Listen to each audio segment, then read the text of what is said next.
Good morning, good afternoon, and good evening to everyone joining us online today. I'm delighted to be inviting you to this conversational debate presented by the South African Debate Initiative. My name is Dave Gilchrist. I'm based in Sydney, Australia, and I'm moderating today's debate. Just a reminder of the title. So the title of today's debate is, Who is the Real Jesus? The Qur'anic Isa or the Biblical Jesus? And I'd like to start by welcoming our speakers today. So let's begin on the Muslim side, starting off with Dr. Shabir Ali, based in Toronto, Canada. Good evening, Dr. Shabir. Good to be here. Good evening to you all. Or good morning and good day to you, according to where you are. Thank you, Dr. Shabir. We're going to move on to Yusuf Ismail, based in KwaZulu-Natal, South Africa. Good morning, Yusuf.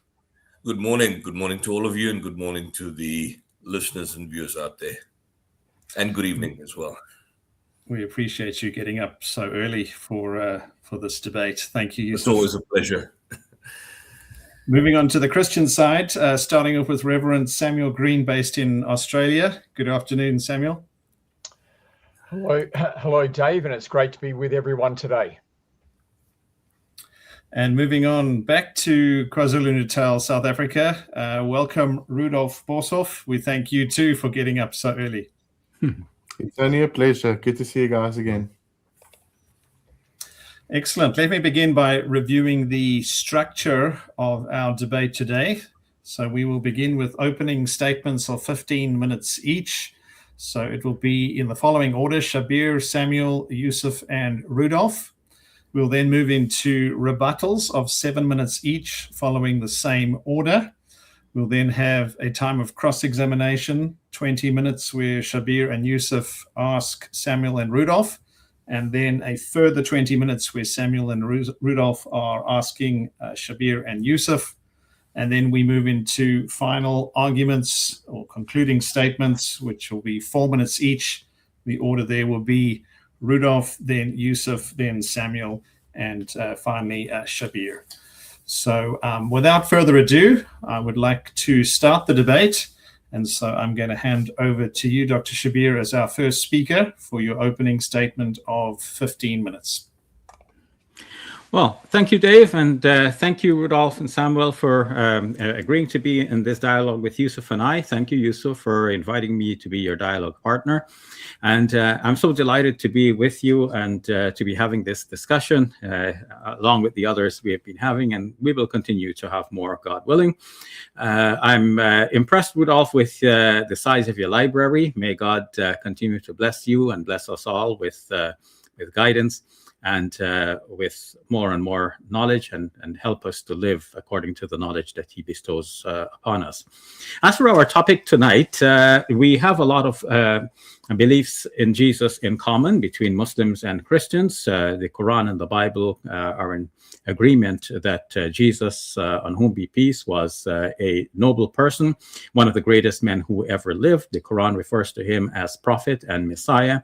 The Quran shows that Jesus, on whom be peace, was born of Mary, whom Muslims affectionately remember as the Virgin Mary.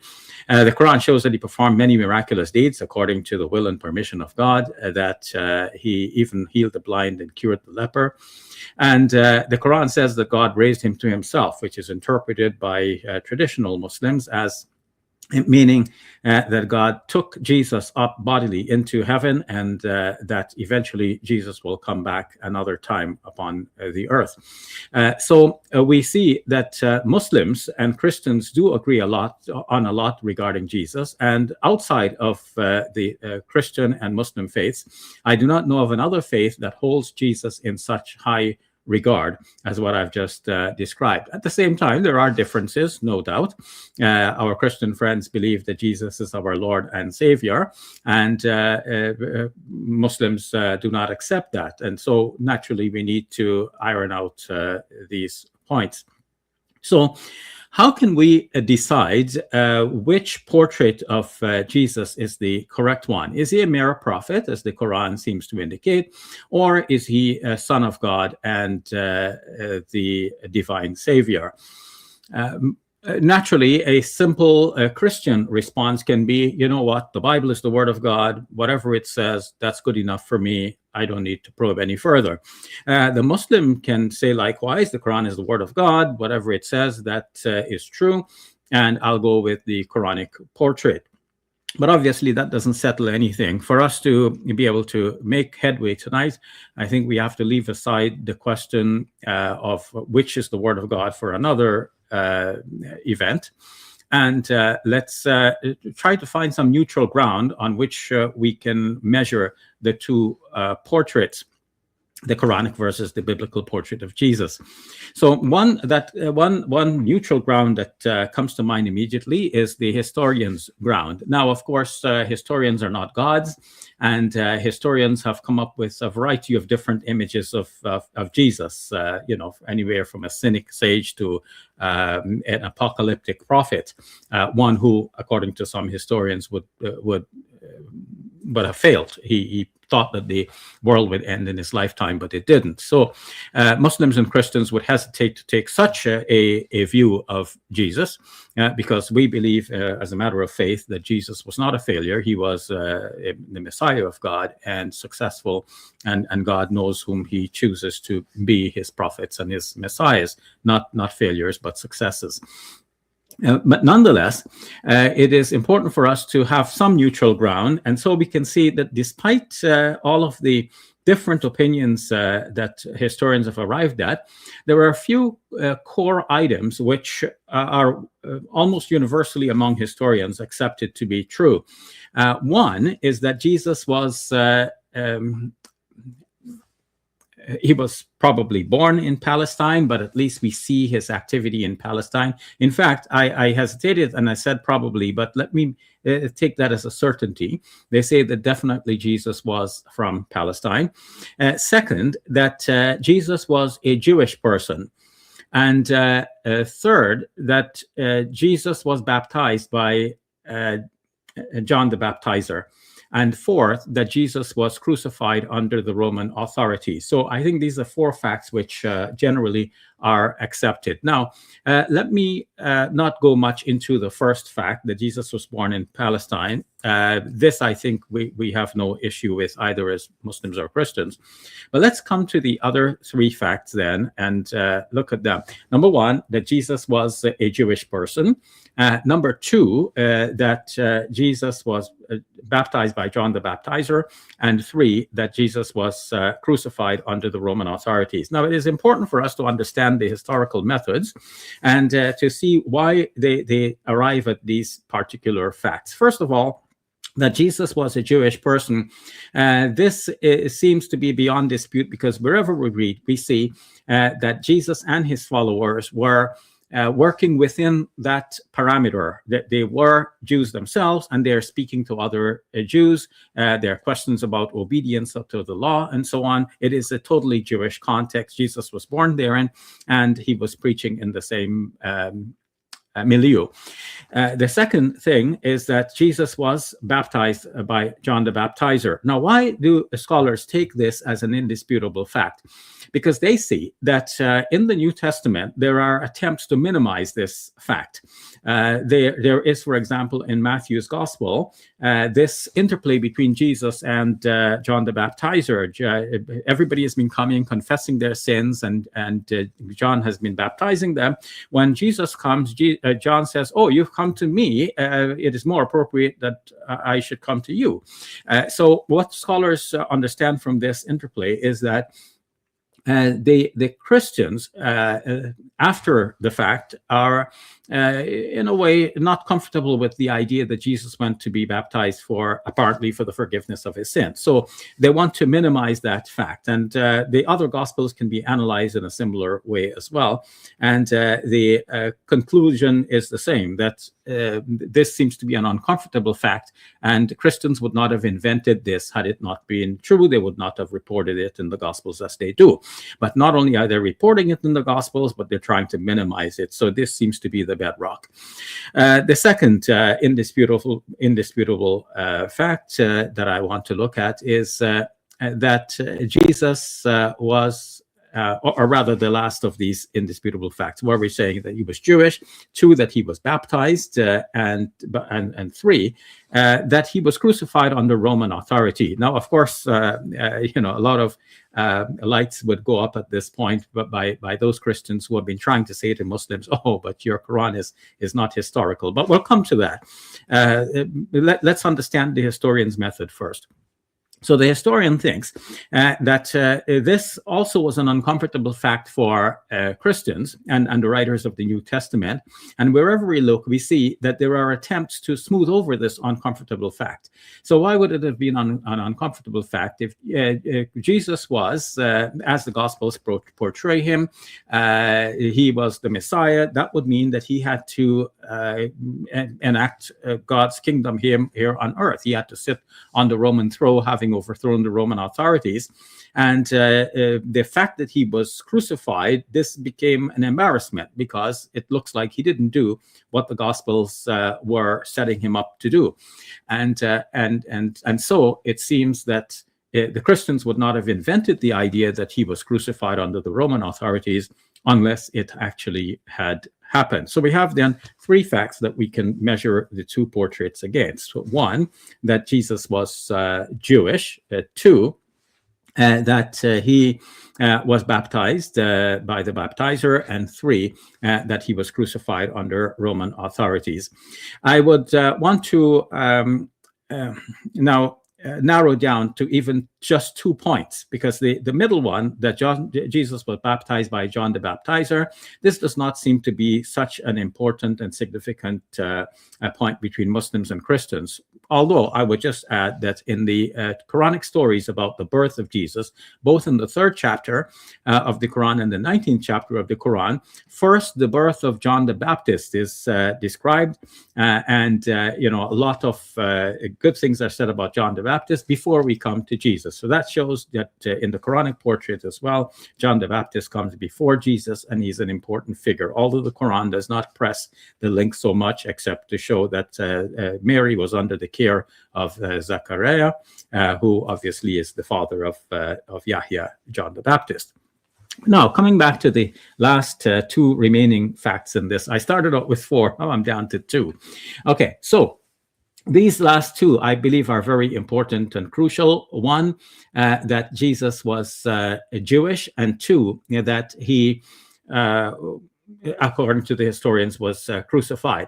Now, as for the Jewishness of Jesus, this becomes very much lost in the New Testament writings, because the New Testament writings are written by people who have been influenced somewhat by Paul, who struggled with the law.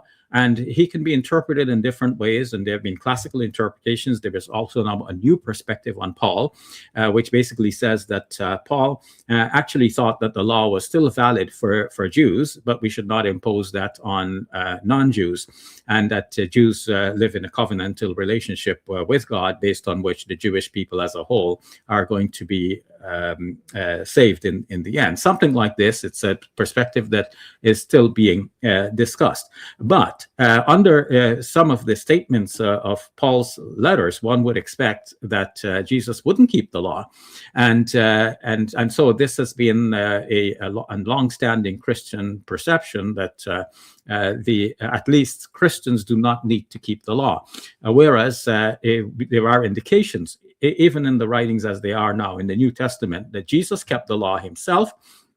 And it was expected that his disciples will keep the law after him. In Acts of the Apostles, in chapter 15, for example, they even reach a decree, a conciliar decree, in which they will impose on even Gentiles that they're to keep certain aspects of the law, including some kosher laws.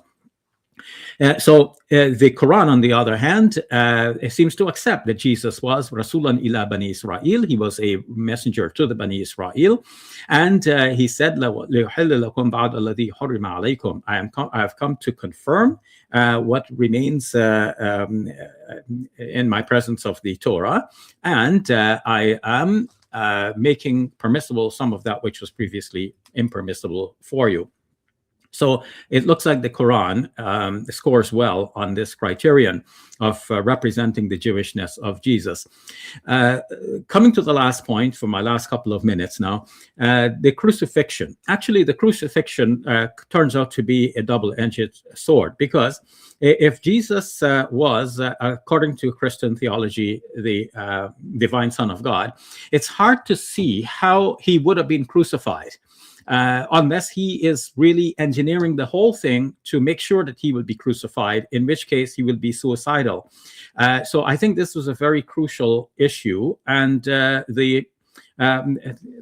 taking this a little bit further, to say that Jesus was crucified, like when the historians say that he was crucified as a fact, they're saying this based on the idea that Jesus was crucified for treason. This is from the Roman point of view. So all of this is very problematic for the idea that Jesus was the divine Son of God, but we'll expound upon that later.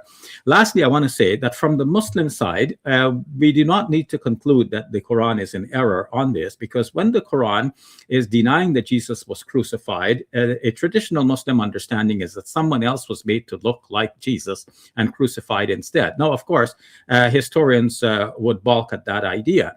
However, I believe that Yusuf and I are in agreement that we do not need to go that route. All we need to assert is that from the Quranic point of view, Jesus was not killed by the method of crucifixion. He may have been put on the cross, but taken down alive in a comatose state and revived, probably in the tomb from where God raised him into heaven, and he will come again. So on this view, we can actually agree with Christians on a large swath of what is related in the New Testament regarding this whole crucifixion matter.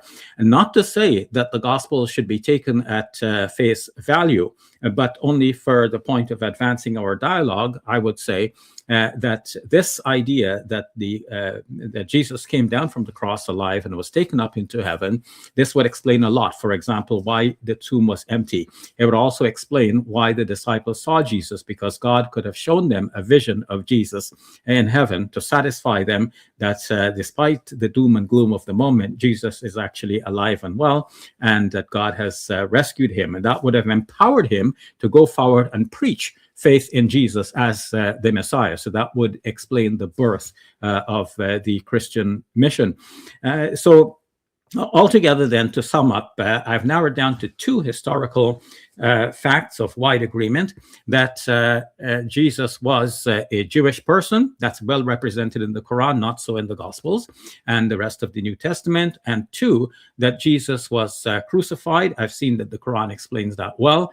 And the Christian theology more generally, but the New Testament writings in particular, would be hard-pressed to make theological sense of this fact that Jesus was crucified. In fact, this is one of the reasons why the historians think that this was one of the bedrock facts, because the New Testament writings are struggling to make sense of that. So I rest my case, and I'd like to hear your responses, and I'll come back with more, God willing.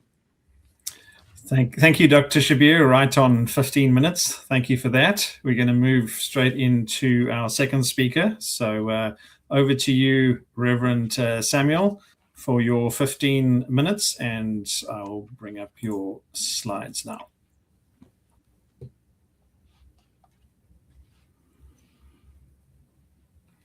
And I think, Samuel, you're on mute, I think.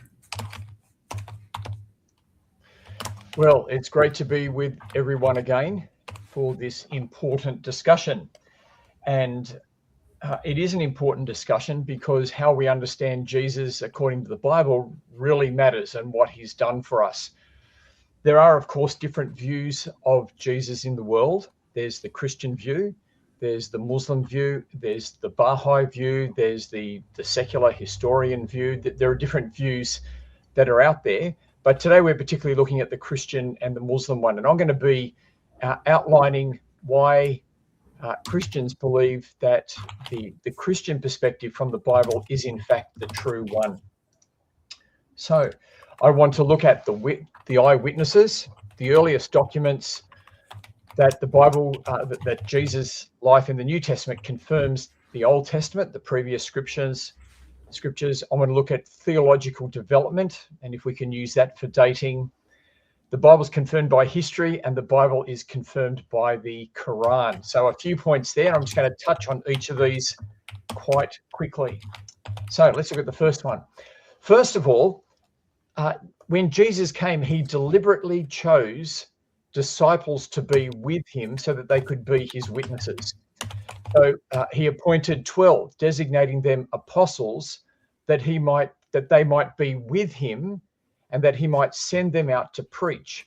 So Jesus' mission was not just for him alone to be here, but to have his disciples, something the Quran would agree with, and that they were to be with him, and that they, as a result, would be witnesses for him. And we read about their witness in verses like this: that which was from the beginning, so it's speaking about Jesus here, which we have heard, which we have seen with our eyes, which we have looked at, and our hands have touched, this we proclaim concerning the word of life. So the New Testament makes it clear that these disciples are eyewitnesses, and that this is where the New Testament finds its origin, in their witness. This is actually fulfilling Israel's mission to be God's witness in this world. You are my witnesses, declares the Lord, and my servant whom I have chosen, from Isaiah. And so Jesus in his mission is actually bringing Israel's mission to its fulfillment in having the disciples to be witnesses for him. And so we read, you apostles will receive power when the Holy Spirit comes on you, and you will be my witnesses in Jerusalem and in Judea and Samaria and to the ends of the earth. And so what we see here is that we've got multiple witnesses to Jesus' life from these apostles. There's Matthew, Mark, Luke, John with their testimonies behind them. We've got the apostle Paul, James, John, Jude. So we've got a number of people giving their testimony to Jesus. And it makes it clear here that they've been given the Holy Spirit to be empowered to do this. Now, I'm not going to focus too much on that. I'm going to, like Shabir, look at it from a historical point of view, but I do want to point out that there is that spirit inspiration aspect to it.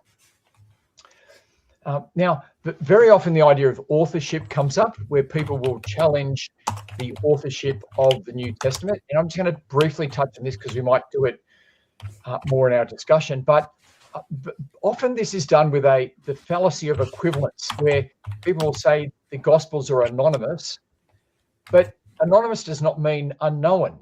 That's a different idea. And so the apostles were known to the churches that they started. And when we read the early church, there is never any discussion as to who the authors of Matthew, Mark, Luke, and John actually are. The names of all of these people, of these authors, are actually on all the texts that are extant and in the titles. And there's simply no evidence for these authors being unknown. I will just go down. So some people might say, well, the names were just invented and added on later. However, the early church fathers discuss this, for instance, with the book of Hebrews, where there's no name given there, and they don't invent a name. So that there's never been a name invented and stuck on the book of Hebrews. So they didn't invent names. And so if you want to say that the authorship is unknown, you actually need to present some evidence. Let's keep going. The other thing about the documents in the New Testament, which testify to Jesus' life, is that they are the earliest. So they're from multiple eyewitnesses, and they are the earliest. We've got letters from the Apostle Paul from the year AD 50 onwards. But interestingly, with the Gospel, why we can't date them exactly, we can actually know a fair bit about them, because when we read the letters of the Apostle Paul, he actually quotes the exact same material that we find in Matthew, Mark, and Luke. If you dig into this, you'll see that he's got this from the testimony of the Jerusalem church. We see this in Acts 13. But what we see there is Paul quotes what the material and the story, the narrative that we find in Matthew, Mark, and Luke of Jesus' life. He quotes it in his letters. And when he quotes it, it's quoted verbatim. And so this shows that this teaching and this story of Jesus was in a fixed form by the time Paul is writing his letters, in fact, he's saying that this is what he gave them beforehand. So when we do the maths on this, we can see that the teaching of Jesus and the story of his life was in a fixed form being used for teaching in the church no later than 17 years after Jesus. And so the material that we find that ends up in the Gospels can be dated very, very early. So it's from the eyewitnesses. There's multiple eyewitnesses, and it's incredibly early. Now, it also confirms the previous scriptures. Again, this is a whole debate within itself, and so this is something we might discuss. But the idea that there is a sacrifice of atonement to bring you to God, the idea of the temple, that God comes to dwell with his people and so is present with his people. We see that with Adam. We see that in the temple. We see that promised in the prophets, that God will come to dwell with his people. And so this is the grounds for the incarnation, that God has come to dwell with his people. The idea of the divine Son of Man is there in the Old Testament. The idea of the resurrection from the dead, and the Messiah bringing this resurrection kingdom is there. And so when we look at the gospel, the story that we have of Jesus in the New Testament, it confirms what we have in the Old Testament. And that's why Christians have that in the Bible and why we read all of these prophets. Now, we actually see this particularly, and I want to look at the Jewish scholar Daniel Boyarin, because he brings up some interesting points here, and this has got to do with theological development. We often think that the story of Jesus developed over time. I know Bart Ehrman has him as an apocalyptic prophet who then develops in time to become a man. But Daniel Boyarin is a Jewish scholar, and he's prepared to admit that in the time before Jesus, the high Christology was already developed. So let me just read it to you. Most, if not all, of the ideas and practices of the Jesus movement of the first century and the beginning of the second and even later can be safely understood as part of the ideas and practices that we understand to be Judaism of this period. The ideas of the Trinity and incarnation, or certainly the germs of those ideas, were already present in Jewish believers well before Jesus came on the scene to incarnate in himself, as it were, those theological notions and take up his messianic calling. And then again, it's frequently been asserted that low Christologies are Jewish ones, while high Christologies have come into Christianity from the Greek thought world.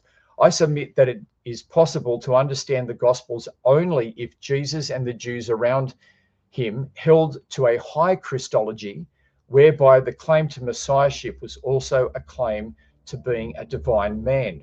So I recommend this book to people because he takes you through the books, the Jewish books of Enoch and 4th Ezra's, where we actually see high Christologies pre-Jesus. And so this idea that we can map out a time frame from Jesus just being a man to a high Christology, showing that it's divorced now from history, is actually not sustainable. It's not sustainable. Now, the Bible is also confirmed by general history, by documents outside of the Bible. So we read this here. We read of Lucian, of Samosata, of Suetonius, Tacitus, Pliny the Younger, Mara bar Serapon, and the Talmud, and Josephus. And all of these refer to Jesus in different ways, and they confirm to what we have in the Bible. And so what we just see here is that the Bible fits into this general history. I'm not going to read the Josephus quote now for time, but we might come back to it.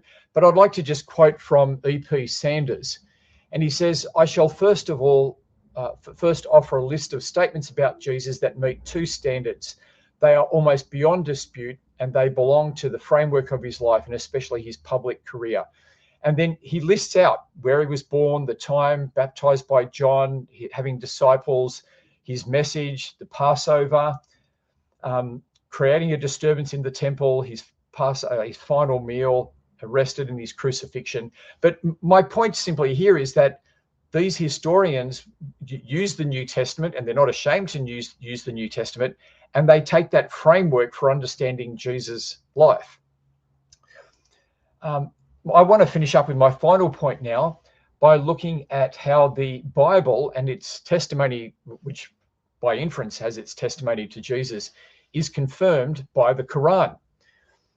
We read verses like this: "So let the people of the gospel judge according to what Allah revealed in it. Those who do not judge according to what Allah revealed are the sinners." And so here we have the Quran actually calling upon Christians to judge according to their scriptures. In this case, calling us the people of the gospel, which is what we are. We know historically the types of people who were around Muhammad and what their scriptures were, that they were Byzantines down in Yemen. Muhammad had contact up into Syria, Egypt, across into Ethiopia. And we know the scriptures of these Christians. We know the gospel story that contains. So here we have the Quran saying to Christians, and giving an acceptance of the story that comes from their scriptures. Finally, and this is just from Ibn Ishaq's Sirah of Muhammad's life, but it's interesting here that it has a reference to the Gospel of John. And so we read here, "Among the things which have reached me about what Jesus, the son of Mary, stated in the gospel which he received from God for the followers of the gospel, in applying a term to describe the apostle of God, is the following. It is extracted from what John the apostle set down for them when he wrote the gospel for them from the testament of Jesus, son of Mary." And the point I just want to bring up here is that he specifically refers to John's gospel, and it goes on to quote from John 14. But my point here is that this is from the earliest biography, the extant biography that we have of Muhammad's life. And what is it doing? It's identifying the Gospel of John as a true representation of Jesus' life. So again, this is broader writings within Islam confirming that the Bible has the truth about Jesus. So in conclusion, which book has the truth about Jesus? Well, I want to say, I'm just presenting the biblical view and defining it at this stage. I want to say the Bible has the truth about Jesus because it has the eyewitnesses that he called and commissioned to witness to his life and to pass on his message. It has by far the earliest documents. As I said, we can even date some of the quotes to within 17 years of Jesus' life and death and resurrection. It confirms the earlier scriptures, and so we have that continuity there. There is no theological development by which we can say, well, this came later and so they're not true history. The Bible is actually confirmed by history. It fits into that framework, and historians use it as a historical document. And finally, it's confirmed by the Quran and the Sirah, which call upon Christians to follow their scriptures and by inference what it says about Jesus, and the Sirah, which explicitly mentions the Gospel of John, which again is the Christian position that we would be inviting people to find out about. And so to conclude, I'd want to say, if you want to know the truth about Jesus, then read the Bible, read the Gospel accounts. Thank you very much. Thank you, Reverend Samuel. We're going to move straight on to Yusuf for 15 minutes. Before you start, Yusuf, I'm just going to take Samuel's slides down. So Yusuf, over to you for your opening statement of 15 minutes.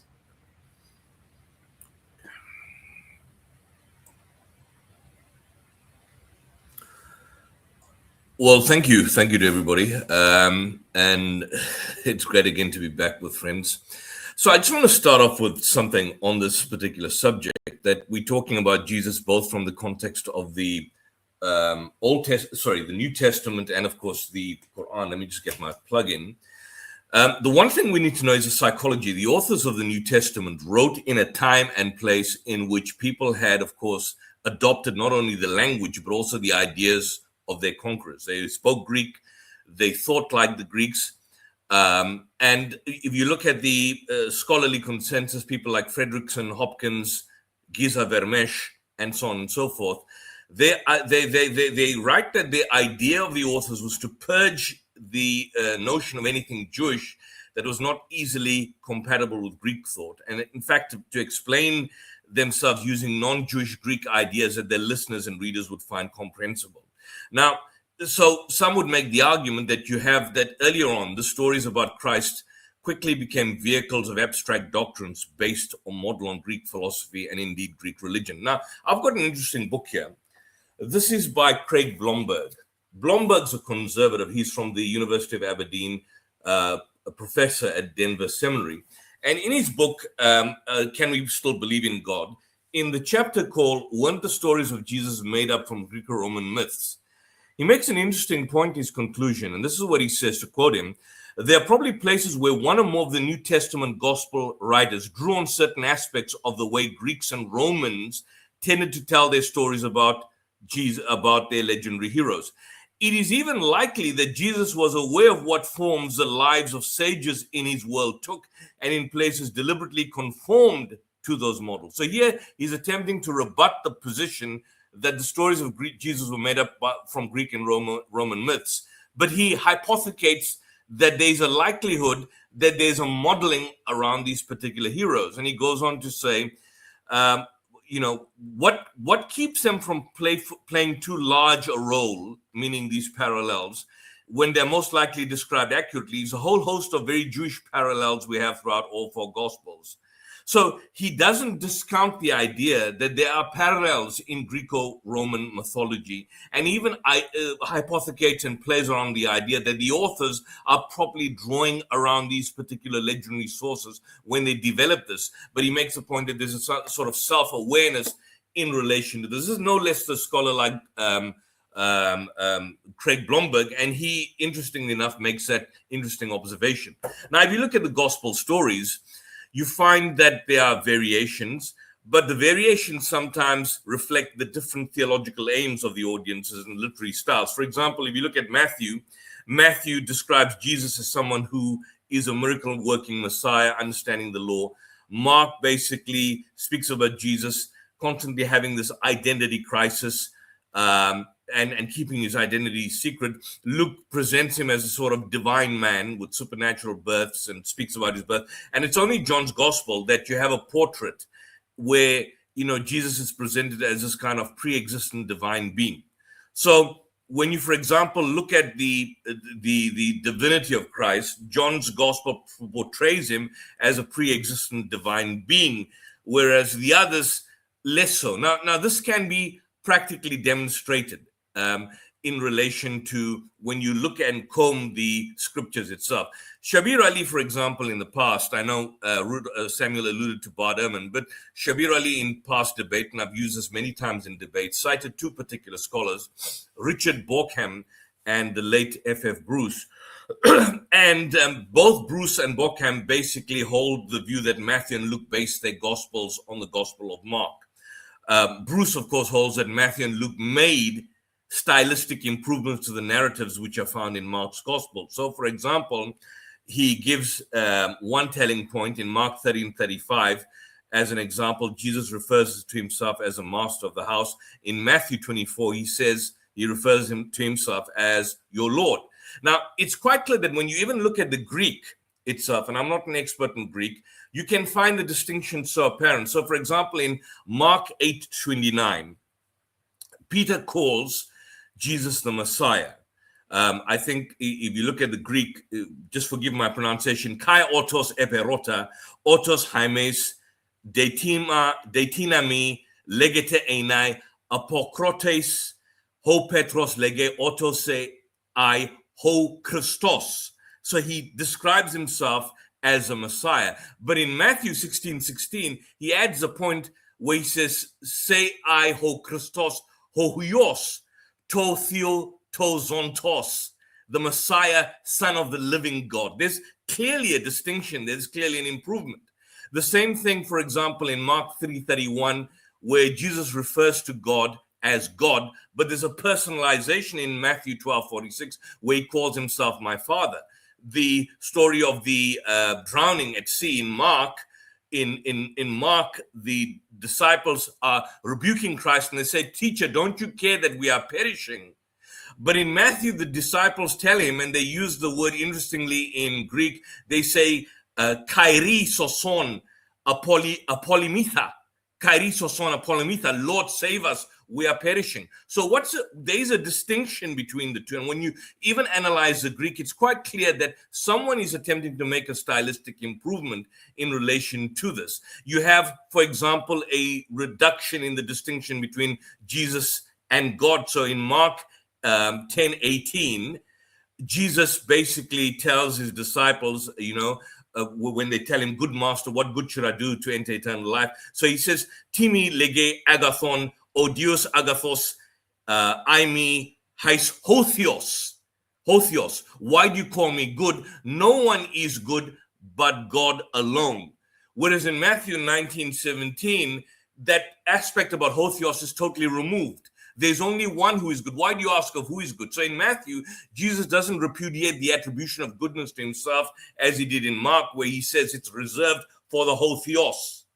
And then lastly, you have a particular passage in relation to the human limitations of Christ, the story of the fig tree, where Jesus said to the tree, he goes, he sees no figs, may no fruit come from you, and the tree withers and dies. Matthew, the latest gospel, states he was hungry, and he sees the fig tree dries. He says, may no fruit ever come from you again, and the tree withered, which is not to be found in Mark's gospel. Now, Matthew didn't mention that it was not the season of figs, which Mark mentioned, which gave the indication that there was some sort of ignorance. Now, some Christians would try and downplay this incident by saying that, look, the entire narrative is used as a parable to show how those who refuse to bear fruit will be dealt with. But that's not the whole point.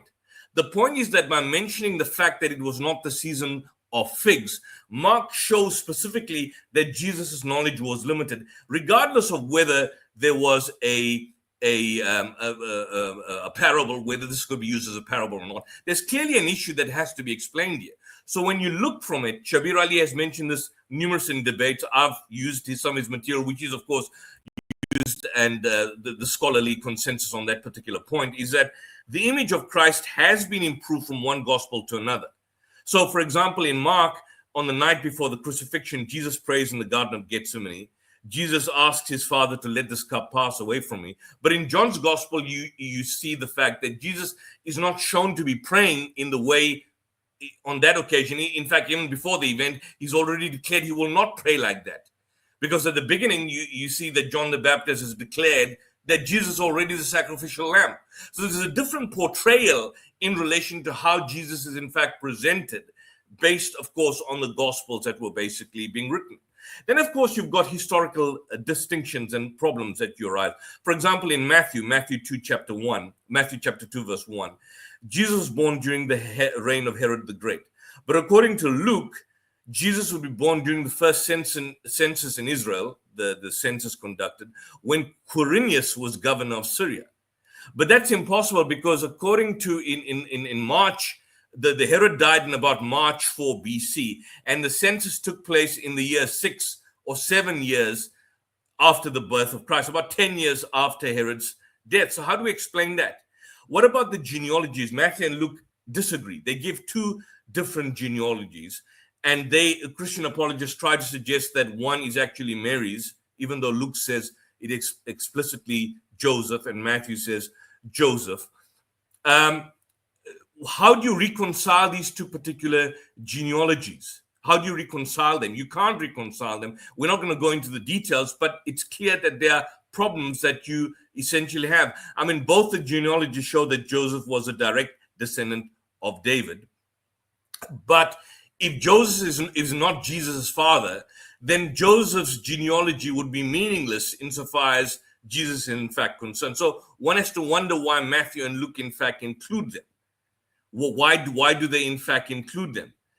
And so these are problems that you effectively have. Long after Matthew and Luke wrote the genealogies, the church invented, or I would say probably came up with the idea of the virgin birth and tried to effectively break the physical link between Joseph and Jesus in relation to that. The other problem is, why do only Matthew and Luke mention the story of the virgin birth? Why do none of the other gospels, in fact, mention them? Why do Matthew include 4 women in Jesus' genealogy?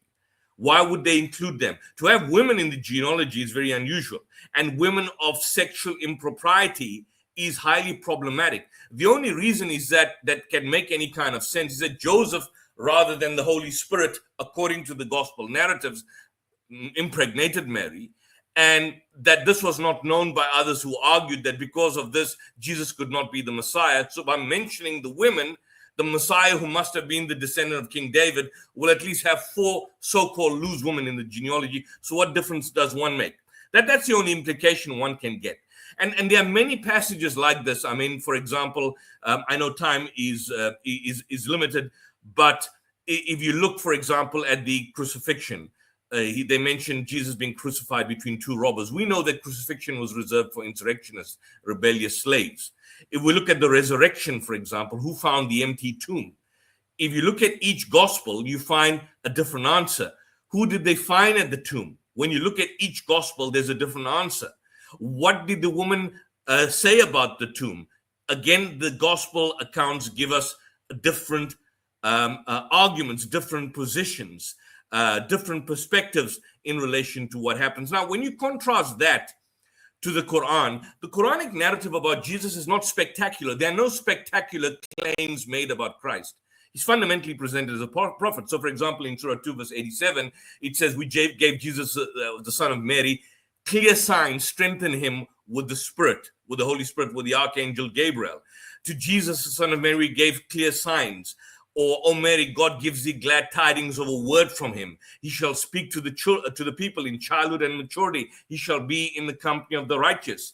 In Surah 5, verse 46, we sent Jesus, son of Mary, confirming the law that had come before him. We sent him the gospel. Therein was guidance and light and confirmation of the law. They do blaspheme who say God is Christ, the son of Mary. But said Christ, O children of Israel, worship God, my Lord and your Lord. Whoever joins other gods with God, God will forbid him the garden and the fire will be his abode. Christ, the son of Mary, in 575, was no more than a messenger. Many were the messengers that passed before him. His mother was a woman of truth. They both ate their daily food. So the Quranic narrative of Christ is not spectacular, in other words, where you would have to basically waive your rationality and then enter the realm of imagination and fancy, where you've got this kind of superhero kind of characteristic. If I were to tell you that Superman lives down the road, it's going to be unbelievable. Nobody's going to believe that there's a superhero down my road. That's going to be difficult to understand. But if I say, look, I've got a neighbor, he's working an 8 to 5 job as usual, he has kids and so on, that's believable. That's essentially the Quranic narrative of Jesus, that he's a man, a human being like us. He's a prophet of God. He's a mighty messenger of God, one of the mightiest messengers of God. He was vouchsafed revelation. He came to confirm the gospel, the Torah. And essentially, anyone who views him in any divine sense is in fact mistaken. The only real distinction or problem that you could basically have from a Christian point of view is that it essentially denies the crucifixion. But it denies it more particularly on theological grounds, on the idea directly taking a corrective approach from the position that someone could be killed and thereby, as a result of their death, they could be a sacrifice which would result in the atonement of humanity with regards to its sins. So he's not a sacrificial lamb in the sense of dying for and on behalf of the sins of humanity or the sins of the elect or the sins of mankind. But there's nothing spectacular which you could say that, look, this is a description which is not accurate. So, for example, in Surah 5, verse 114, you basically have the passage that did God tells Jesus, and I'm going to end on this point, did you tell men worship me and my mother as gods in derogation of God? Jesus will say, glory be to you. Never could I say what I had no right to say. Nothing along that line. So in conclusion, I would make the argument that the Quranic point of view is far more reasonable, far more grounded, far more rational, as opposed to the biblical New Testament narrative, which seems to have this kind of evolutionary approach and which seems to be based in large part, to a certain extent, on the idiosyncrasies and nuances of the Greco-Roman society of that particular time. And so I'd leave this discussion on that. Thank you very much. Thanks very much, Yusuf. We're going to move on to Rudolph's opening statement of 15 minutes. So Rudolph, I'll hand over to you and make sure that your slides are up as well. Well, thank you so much, friends. Thank you so much once more for having this discussion. And it's always a pleasure to discuss, things pertaining to specifically faith with these gentlemen. So I think Samuel addressed and presented the biblical account as a basis for what we can know about Jesus that aligns pretty much with the biblical and historical data. So I will outline 4 points that address key assumptions about Christ, and I will try to demonstrate why we can confidently affirm that the biblical portrait of Jesus is not only the earliest, but also the most reliable account of who he was and what he said. What I will do is I will contrast it with the claims of the Quran and show why it's rather the biblical Jesus, not the Isa of the Quran, who is certain. So my first point will therefore begin by examining the Quranic portrayal of Jesus and identify some of the key problems that we have with it. So the Quran, compiled in the earlier century, over 6 centuries after the life of Jesus, draws upon some traditions, some oral, some later interpretive developments, rather than what we know to be the first century eyewitnesses or the Gospels. And like Samuel showed, by contrast, the canonical Gospels are rooted in early historical sources, including historical traditions in the Pauline corpus, some creedal materials that we can observe in 1 Corinthians that is shown, and so forth. But let me just say that when we look, for instance, at the Gospel accounts, we can show that and see that these sources consistently attest to what is historically reliable. For instance, in the crucifixion, all Gospels include a crucifixion narratives. That is very important. Some of Christ's divine claims, probably Mark, which is deemed to be the earliest, if you hold to a Markian priority view, would deem Christ to be spoken of in very high claims, I would suggest. And then, obviously, as Shabir mentioned, when we look at the crucifixion and the resurrection, all of these things are very early attested, especially in one of the earlier creedal forms by Paul in 1 Corinthians 15, 3-8. But we should ask also the contrary question. What about the Quran? Because the Quran denies these 3 elements that I've just mentioned, presenting, as Yusuf now just said, Jesus is a human prophet. And we can see quite clearly that the Quran mentions in Al-Ma'idah, it's chapter 575, that it calls Jesus just the Messiah, the son of Mary, who was just only a messenger. So regarding the crucifixion, let me just say, if we look for any source material, if we want to relate the crucifixion narrative that we see in the Quran with anything, we find that it's close approximated to the 2nd century Gnostic influences, like, for instance, Basilides and his substitutionary theory, rather than the actual historical gospel and the actual historical events. Now, Basilides was an early Gnostic who claimed that his teachings were derived from the Apostle Matthias, but we can see quite clearly that the Quran clearly aligns itself with early Gnostic tendencies concerning the crucifixion of Christ. Even when it tries to refute the divine claims of Christ, we can see quite clearly, for instance, in chapter 2, 116, 18, verse 4, and then also in the Quran, chapter 6, 101, where it refers to Jesus as the Son of God. We can see quite clearly that the idea of procreation is what is presented against why Christians should hold to a notion of the divinity of Christ. Well, this again does not speak directly to what early Orthodox Christians believe, but rather what Arian heretical views constituted in the 3rd and the 4th centuries. So my understanding of what the source material would be like is that the author of the Quran appears to contend rather with an early Arian assumption about Jesus rather than a biblical one. And then also, like I've mentioned with the crucifixion, when we look at the crucifixion event, we can see quite clearly that it seems to lean very much on some of the similarities which is found in the Acts of John, which is again a Gnostic writing. And there's work done by Edgar Heinecke in his New Testament Apocrypha, Volume 2, page 232, that demonstrates that this heresy was widespread, and the essentials of this heresy appears in passages like Al-Nisa, chapter 4, 157, 158. So what is the historical qualm that I've got with the Quran and the reading of it? Well, when we look at the Quran, it seems like the Quran modified some of the early Gnostic tales, somewhat incorporating them in themes of rapture, likeness, and even substitution, which leads us to believe that the Quranic alternative is based on folklore, early Gnostic docetism, and other apocryphal sources rather than the original historical records of Jesus. John Gilchrist, in his wonderful books that he's written on the Quran and historical Jesus and Jesus Disfigured, it's been out for a while, he sums it up beautifully. He says the following. He says, the problem with the Quranic records, especially when it comes to Christ, is that they repeat these legends alongside historical material and claim that the finished product is divine revelation of Allah himself.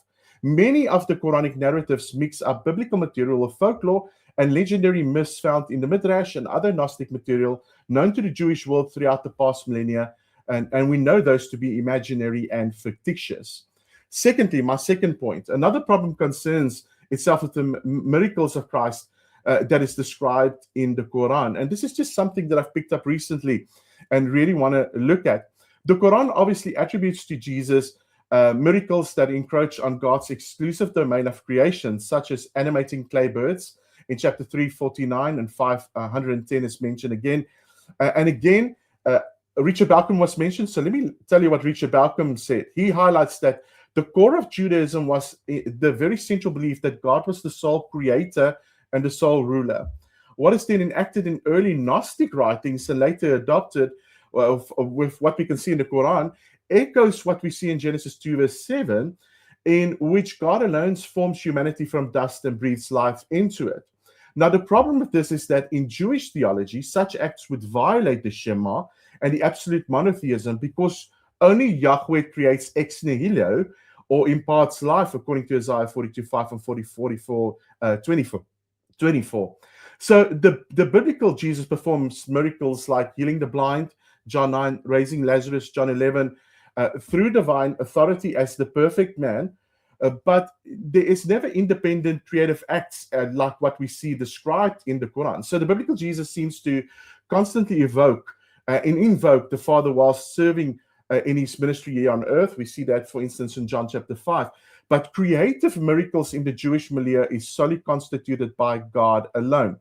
So by the Quran just giving Jesus creative power, we agree, by God's permission, we can see that the Quran also has a flaw when it speaks of this instance with Jesus, because the Quran inadvertently blurs the line between prophet and creator, risking shirk and violating what is known as strict monotheism in a Jewish sense. So again, this is something that should be highlighted. What is also striking is that when we look at the story of Jesus animating and creating birds, it should be noted that, again, it leans wholly on apocryphal text that is found in the 2nd century.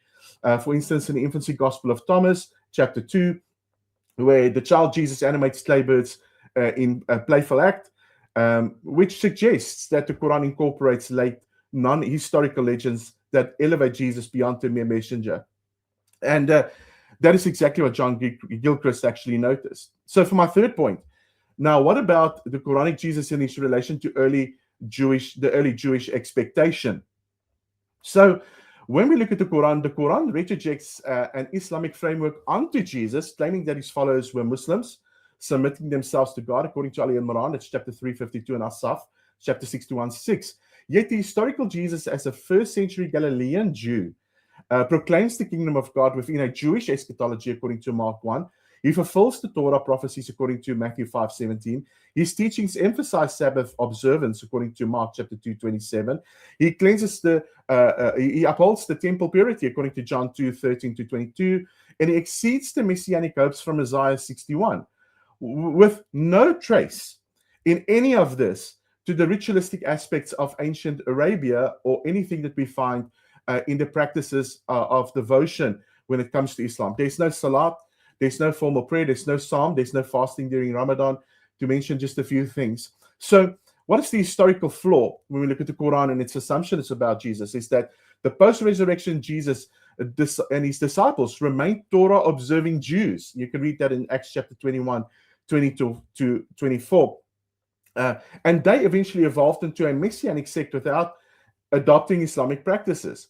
I think another interesting point noted by Samuel is that when we look at the depiction of the work and life and the milieu of Jesus, we can see that there is no temple Judaism in relation to these Quranic practices. So even if we look at these instances, if we look at prophecies about Ahmad in the Songs of Solomon, Deuteronomy, and similar texts, we can see again that they lack first century attestation when it's mentioned in the Qurans.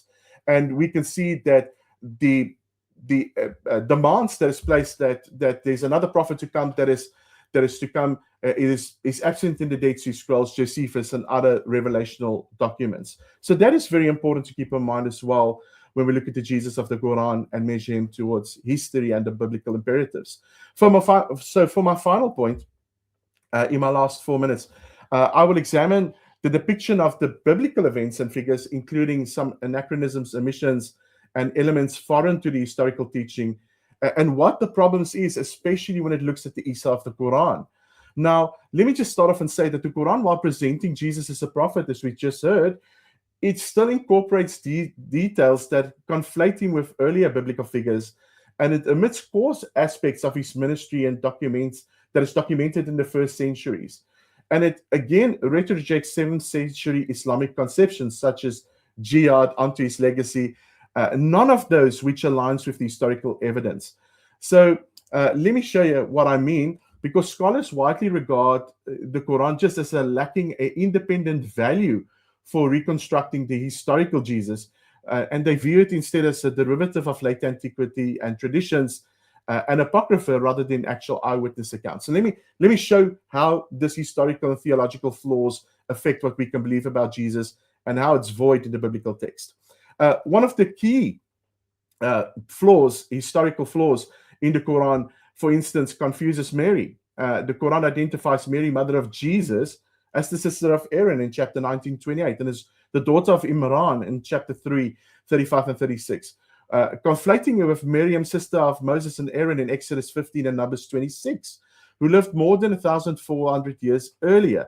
So this is an anachronism that suggests a confusion of the historical data. So like I've mentioned as well, is when we look at the Jesus of the Quran, we can see that there are absence of key ministry elements. So unlike the Gospels, which detail Jesus' use of parables in Mark chapter 4, and in fact, there's about 40 recorded parables, some of his exorcisms in Mark 5, Luke 4, some of his temple actions like we see in John chapter 2, that is obviously prefigured in Jeremiah 7:11, geographic locations like Galilee, Capernaum, Jerusalem. The Quran omits all of these entirely, reducing Jesus simply to a miracle worker with no context to Jewish ministry or actual historical Jewish imperatives. Again, when it speaks of salvation, we can see quite clearly that the Jesus of the Bible does not mention anything that comes from the Quranic frame of salvation. The Quranic frame of salvation includes that there's salvation through jihad and martyrdom for paradise, which extends this military ethos to Jesus in the end time role when it speaks of him. Yet the historical Jesus never taught violence. In actual fact, when we look at the biblical imperative, we can see that Jesus teaches imperatives like turn the other cheek, love your enemies in Matthew chapter 5. And we can see that there's a mention of the entry into the kingdom through repentance and faith, according to Mark 1:15 and John 3:16.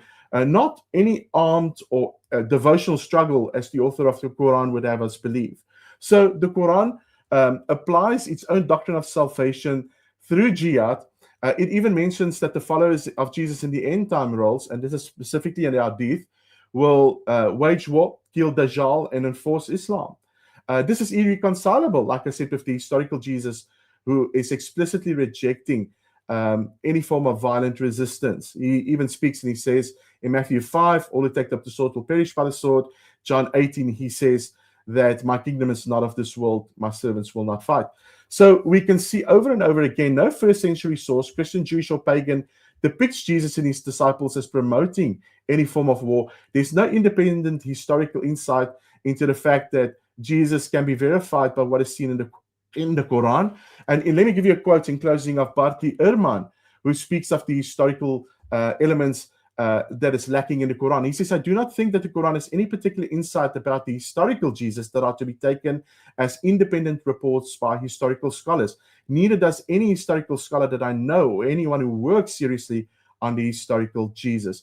So in conclusion, when we look at the understanding the two portraits laid side by side, the biblical Jesus that is found on the ground of evidence of the first century evidence and the Isa of the Quran, they're vastly different. And let me just say, the one is historical and sure, and the other one is not. And I'll stop there. Thanks very much, Rudolph. Break down your slides. We're going to move now into a time of rebuttals, which will be 7 minutes each, and we will follow the same order as we did in terms of opening statements. I'm going to hand over to you, Dr. Shabir, for your rebuttal of 7 minutes.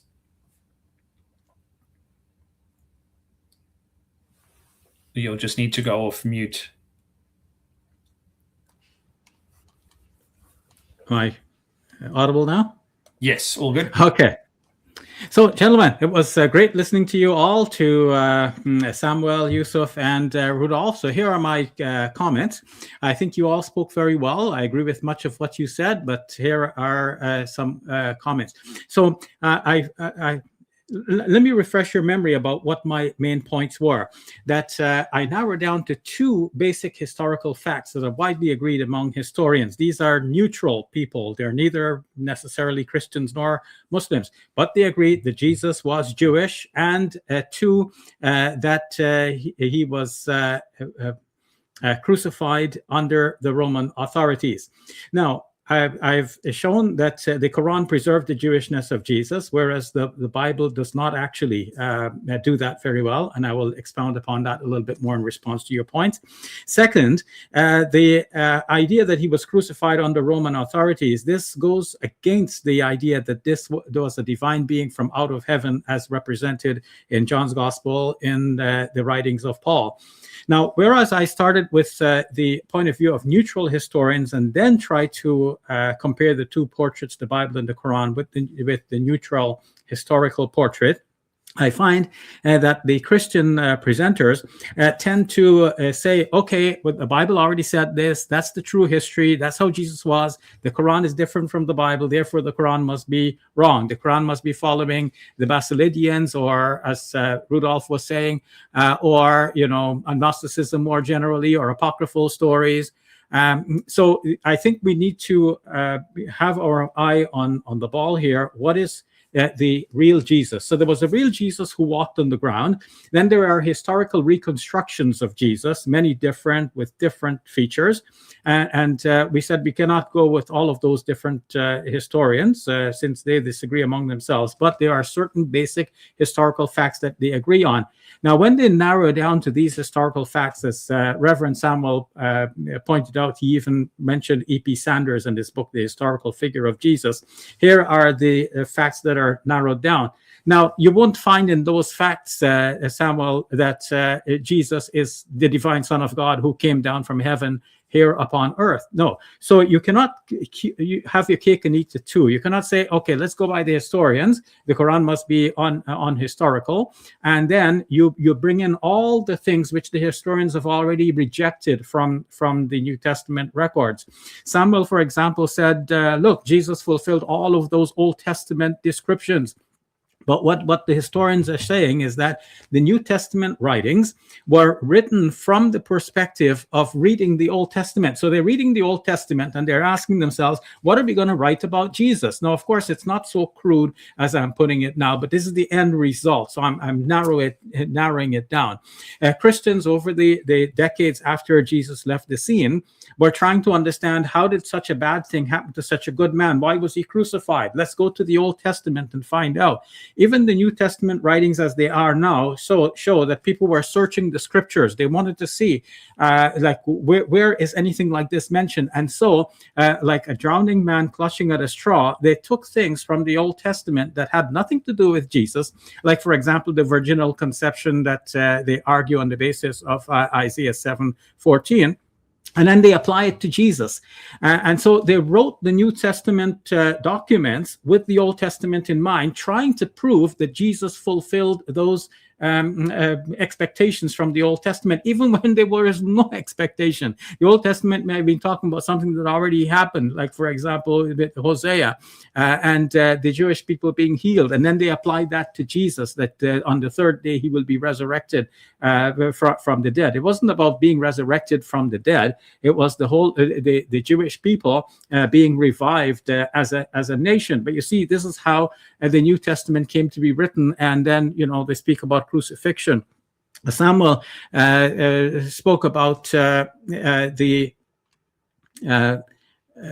me get Samuel's the notes from Samuel so I get it exactly from him.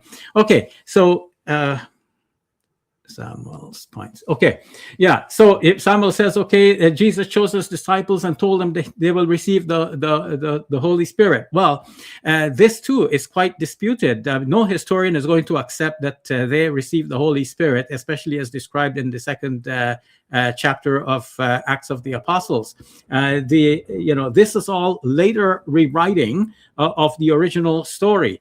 So we have to come to an understanding of what is the history regarding how Jesus was written about. And this is what Yusuf presented so well. He showed, although he was giving credit to me, but I have to give credit to Christian scholars like Bruce Metzger and others who, for example, Bruce Metzger in his book, The New Testament Documents, it's development and growth, something of this nature is in the title, where Bruce Metzger has shown example after example. You take Mark's gospel and then you compare the same incidents in Matthew and Luke, and you see that Matthew and Luke have ballooned the incident to make Jesus look bigger and greater than he was. So if he heals some people in Mark's gospel, he healed them all in Matthew and Luke, and so on. Then when we go to John's gospel, scholars widely recognize that you can't take John's gospel as being historical. Rudolph mentioned Richard Bauckham. Well, Richard Bauckham in his book, The Gospel of John, A Short Introduction, has pointed out that the Gospel of John is not generally accepted as being historical. No, the scholars generally think that the Synoptic Gospels are more historical than John, but all of them are theological writings. They are not writing pure history, as has been admitted in the book Jesus, the Unanswered Questions by John Bowden. So we can see how Matthew and Luke improved the stories as they were already found in Mark, which was their source.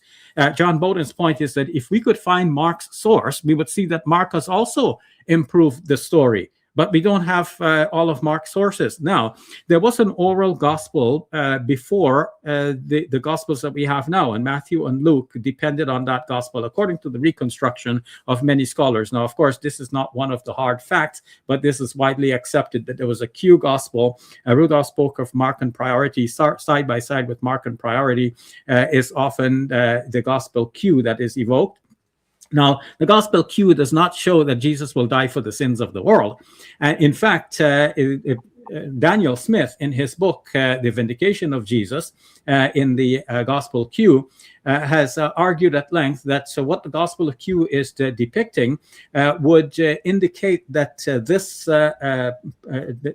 person to be crucified or that will meet this dreadful end, he will be vindicated by God, and probably it could be interpreted to mean that he would actually be saved alive, which is what Muslims can argue on the basis of the Quran. So, Shabir, your 7.5 minutes is just finished.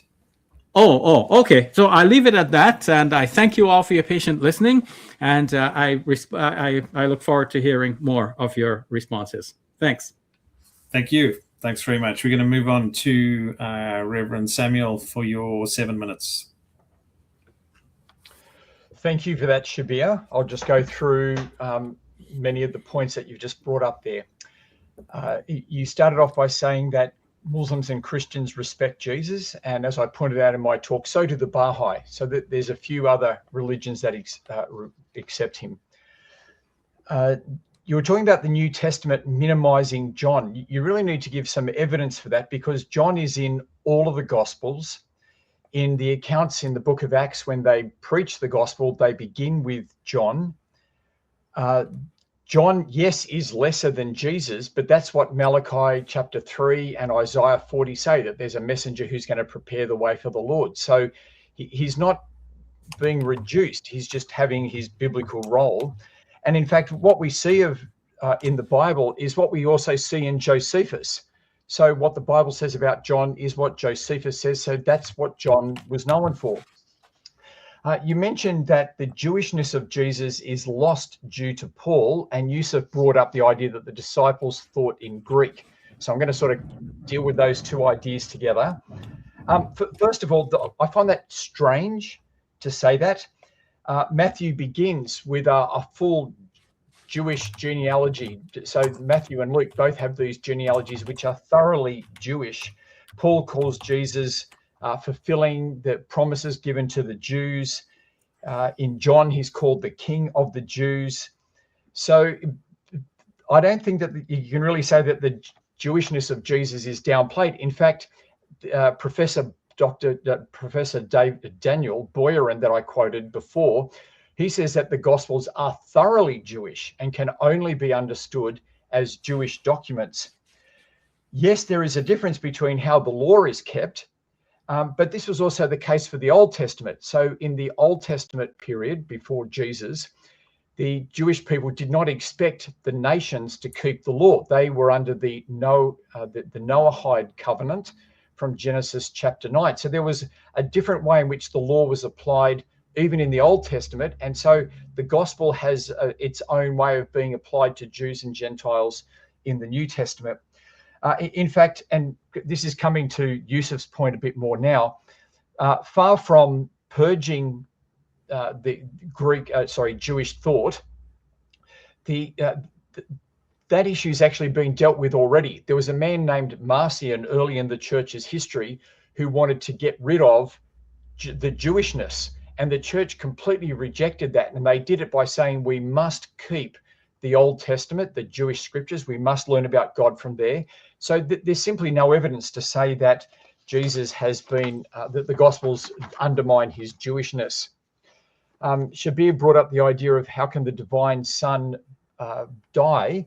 Well, I think that that's just the broader issue of understanding the Old Testament and passages like Isaiah 53 and how all of the savior figures in the Old Testament, be it Daniel or David or Joseph, they all suffer before entering their glory and bring salvation.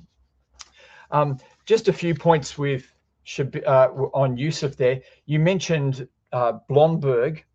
I'd be keen to see what he actually says there, because I think what you'll find with your quote to your reference to Blomberg is that he's not saying that the Gospels are modeled on mythologies, as you suggested, but on the current biographies of the day. And so there's been a lot of scholarship where people look at the biographies in the Roman world and saying, well, is there a tie to the Gospels? But they're not myths, they're biographies. You spoke about variations in the Gospels, and Shabir also brought this up about Matthew and Luke developing from Mark.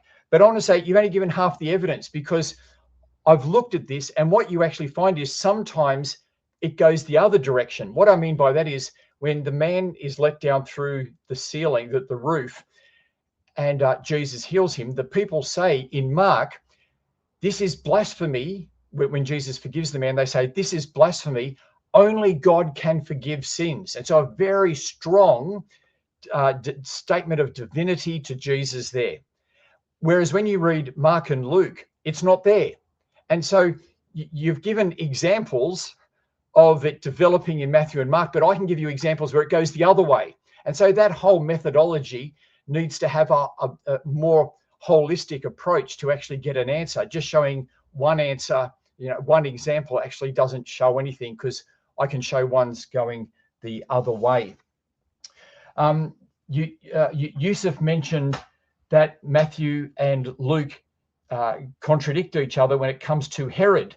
And you were saying in Matthew, it's when Herod is ruling, and then you talked about in Luke, the census of Quirinius. But I just want to read from Luke chapter 1, verse 5, where it says, in the time of Herod, king of Judea, there was a priest named Zechariah. And so Both Matthew and Luke have it at the time of King Herod. So there's no problem there. You mentioned the genealogies, and they're different genealogies. Well, that is correct. We have different names in those genealogies. In one sense, it's strange for Jesus to have a genealogy because of his virgin birth. He in one sense, has no genealogy. So it's anyone he's going to have is going to be unusual. How do Christians understand that? Well, we may see one as being more of a political one of the Davidic kings in Matthew.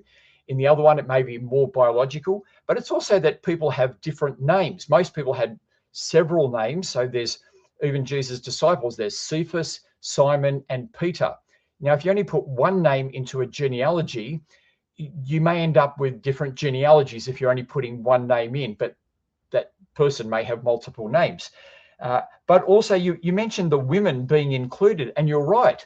The women who are in there are these shameful women, and that's actually part of the artistic approach to these genealogies. Matthew actually truncates his genealogy to make an artistic point, and includes women in them. So my point there is that other things are going on with these genealogies.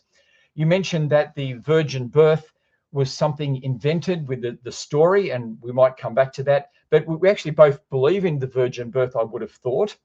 And my final point will be that you said there were different people at the tombs and everything. It's actually not. When you read them in Matthew, it will talk about the three Marys who come to the tomb. And this is often brought up in Bart Ehrman's writings, where he'll say in John, it's just Mary. But when you read Mary in John chapter 20, verse 2, she actually says, we don't know where he is. And so while it only talks about Mary, when you read carefully, there are other people with Mary. So I just want to say that we can answer those objections that you brought up, and that the Bible is actually the place to learn about Jesus. Thank you very much. Thanks very much, Reverend Samuel. We'll move on to the next rebuttal, which is from your side, Yusuf, of 7 minutes. Thanks. Okay, thank you. Thank you to all of that, Samuel and Rudolph.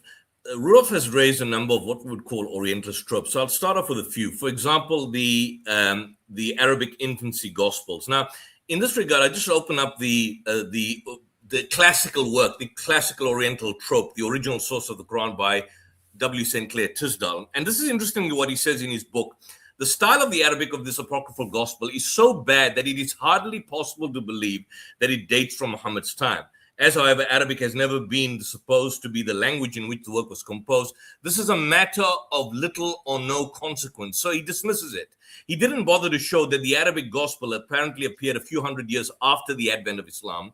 And, so basically this idea of borrowing is essentially something which is speculative. So he brushes aside Tisdale, which is the original source of the Orientalist trope, brushes aside the date of the composition as a matter of little or no consequence. You look at people like Malik bin Nabi, the Islamic scholar, I think the Tunisian or Moroccan scholar, he makes the point that, for example, in his writings, that the New Testament, it's certain that no Arabic translation existed in the 4th century of the Hijrah.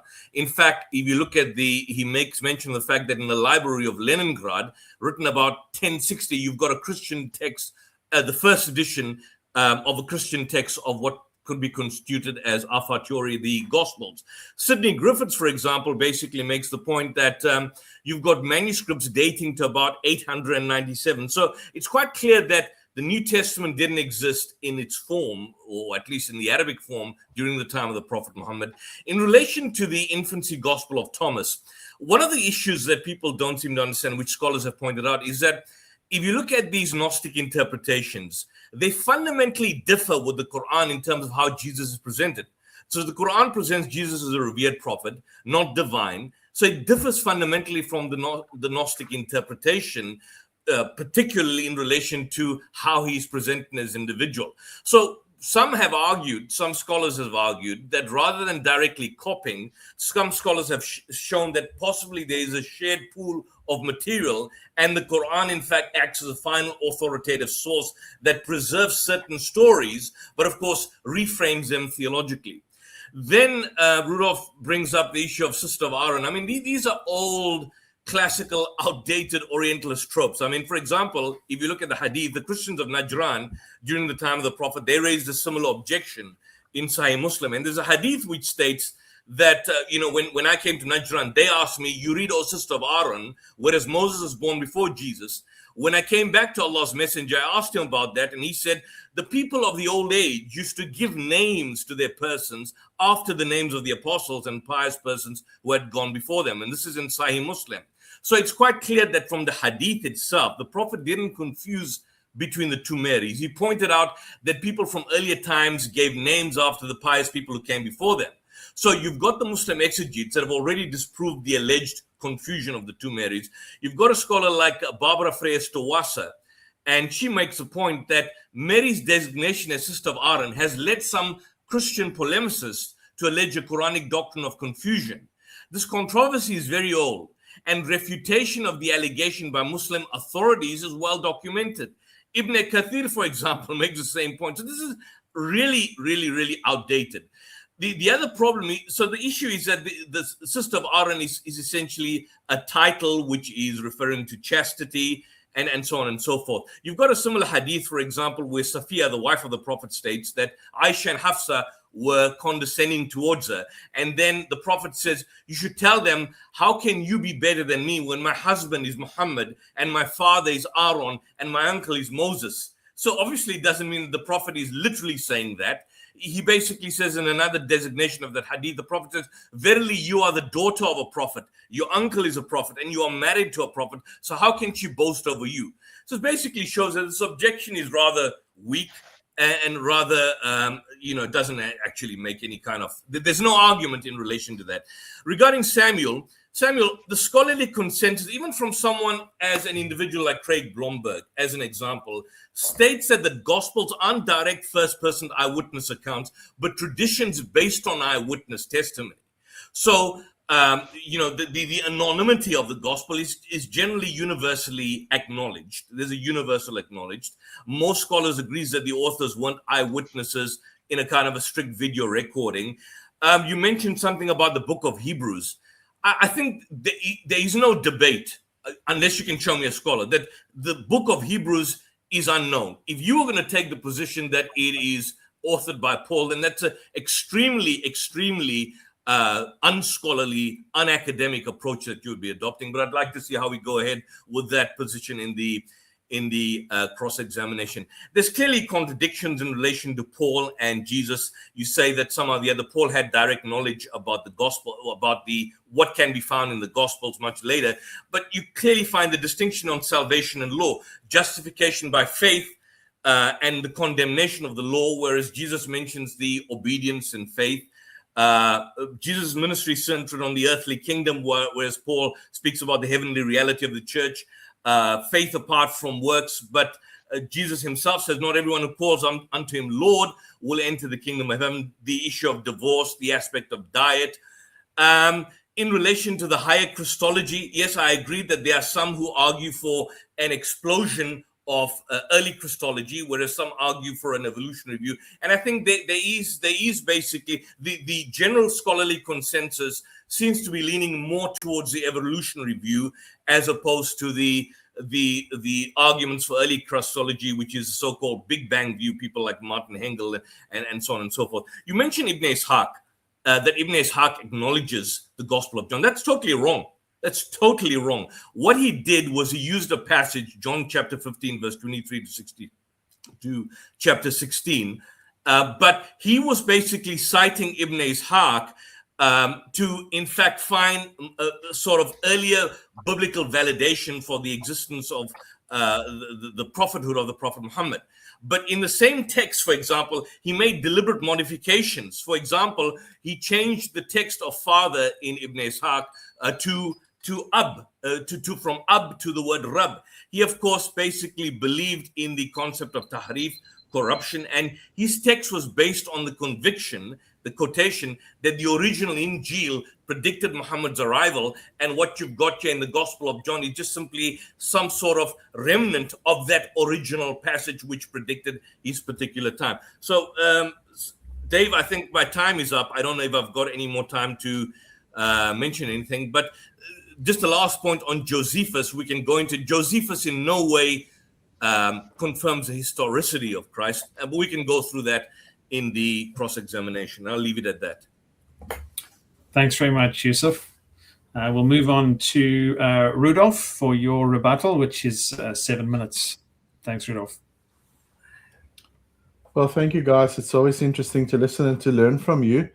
Let me just start off and say that when I speak of the Quranic origins in its context, it's not just the old thing that we can discard. There's actually new scholars that have started looking at this, including Gabriel Said Reynolds, looking at the original sources of the Quran, Harvard Divinity School's Moshe Godarji, Gunther Lullmann, a German theologian, Herbert Berg.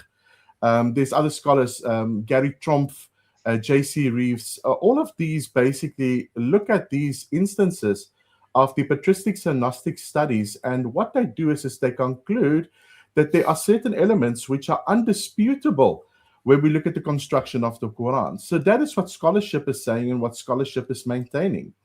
Then I just want to look at the general outline of my friends and what they've presented.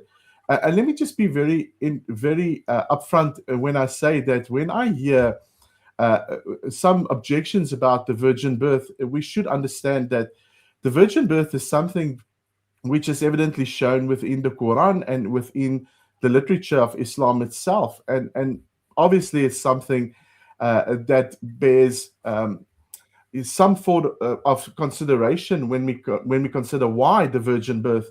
That is obviously not evident within the Quran.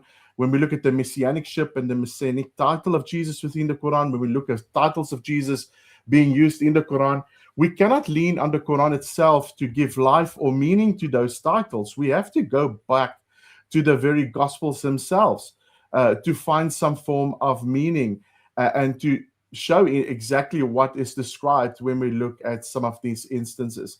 So to just dispel and to say that the earliest Jewish milieu tried to avoid, or the biblical authors tried to avoid the Jewish milieu, I think it's just simply not true. When we look at the Gospels, we can see that the Gospel authors are more interested in actual fulfillment. And when we hear ideas about conflation, let me just say that scholars like Ray Blomberg, even the works of Metzger that have been used, Metzger says it outright. When you look at the way in which he describes some of these conflations which has taken place, he said these authors are trying to make specific theological points. They're not retelling the stories or lying. They're simply explicating and taking and bringing together a coherent picture to the audience that they're trying to bring the gospel to. So if we look at this, it's very important for us to understand that the gospels in and of itself, there is none earlier than these gospels. And nowhere does it try to refute or explicate or even downplay what we can find and see when it comes, to instance, to what it's trying to depict historically. We heard it said that the Gospels in and of itself is not really reliable. But let me just say, no historian, Christian, Jewish, or atheist, argues that Jesus in and of himself can be disregarded when we look at the Gospels and find the Gospels to be of a primary importance. If you remove the Gospels, you basically lose half of antiquity. Everything we can know, everything we can basically see, everything these secular scholars like Tacitus and some of the scholars that Samuel have mentioned, if we take these claims of the scripture out, we can know and everything in antiquity basically collapse. Now, Shabir mentioned also that when we look at Jesus, we can see that he had suicidal thoughts, and there was this understanding that he wanted to orchestrate his own crucifixion. But that's not what the Gospels say. When we look at Mark chapter 14:36, we can see that Jesus prays to avoid death. He asks the Father to take this cup away from him.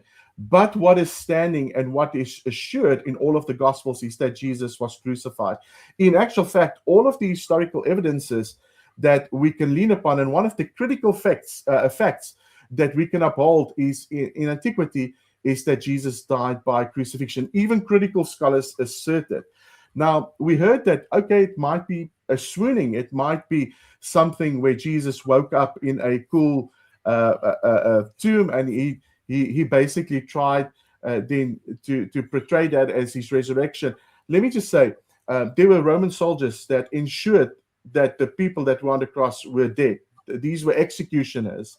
The scourging Jesus endured, the spear wounds that was fatal, the burial conditions make survival impossible. If you look at the amount of spices and the weight that would have been on him, all of these things show that there was absolutely no semi-conscious survival in any way or form. In actual fact, the swoon theory is just a modern-day myth that was constructed. Also, Yusuf mentioned about the pagan myths. He said that there was some influence that was actually bearing upon the reason the authors wrote. But recent studies have shown that the influence of Hellenism, especially on the biblical authors, were largely superficial. And you can look at works from Peter Green, you can look at works from G.W. Boshoff, you can go on and on and on, and you can see quite clearly that these scholars have showed emphatically that although Judaism and Christianity were surrounded by Hellenistic culture, they even died martyrs' death to maintain their own culture. So I think that is something counted for when we actually look at the understanding of these authors and how they articulated what they were trying to say. Also, some of the objections that Yusuf mentioned, I tried to write all of them down, but the pencil is slower than the tongue.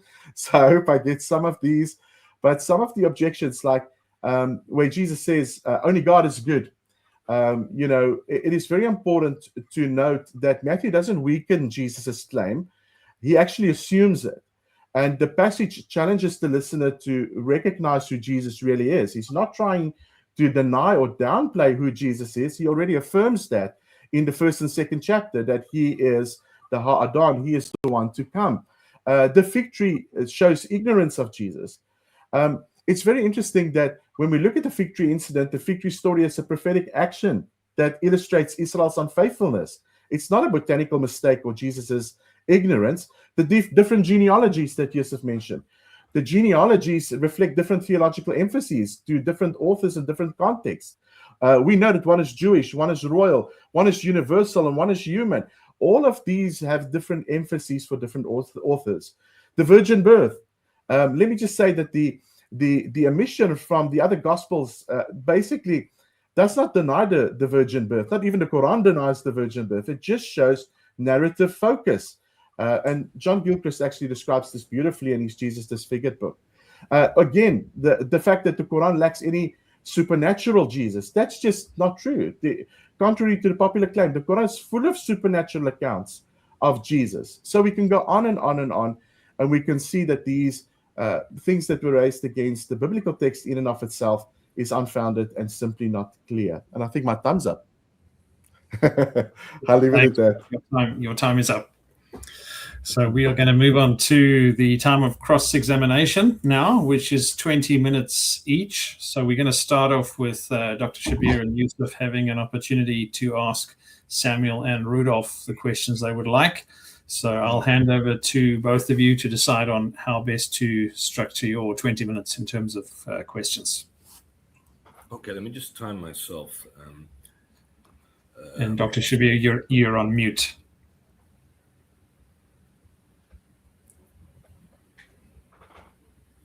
Are you there? Have I lost anyone?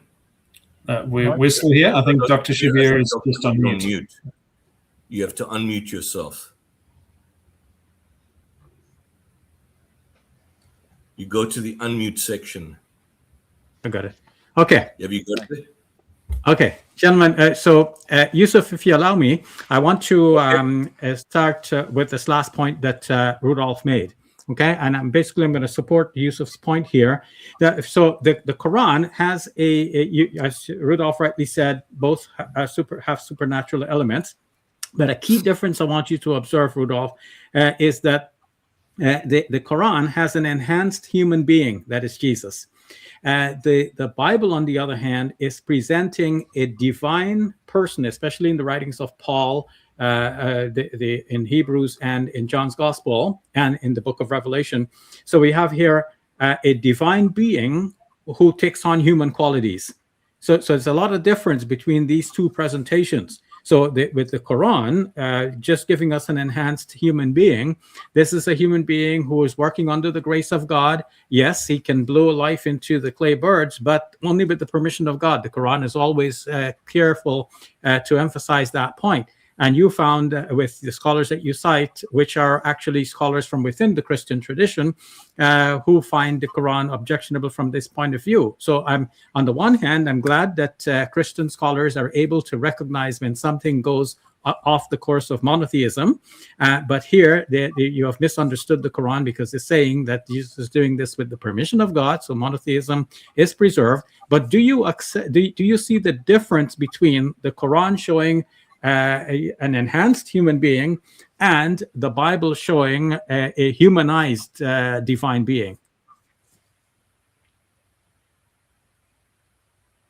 You're on mute. I'm sorry.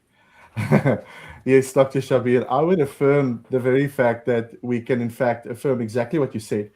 The point I was making, though, is that when we look at the Quran, we can see that the Quran attributes certain miracles that encroach upon God's exclusive domain, especially in a Jewish understanding, that would violate absolute monotheism.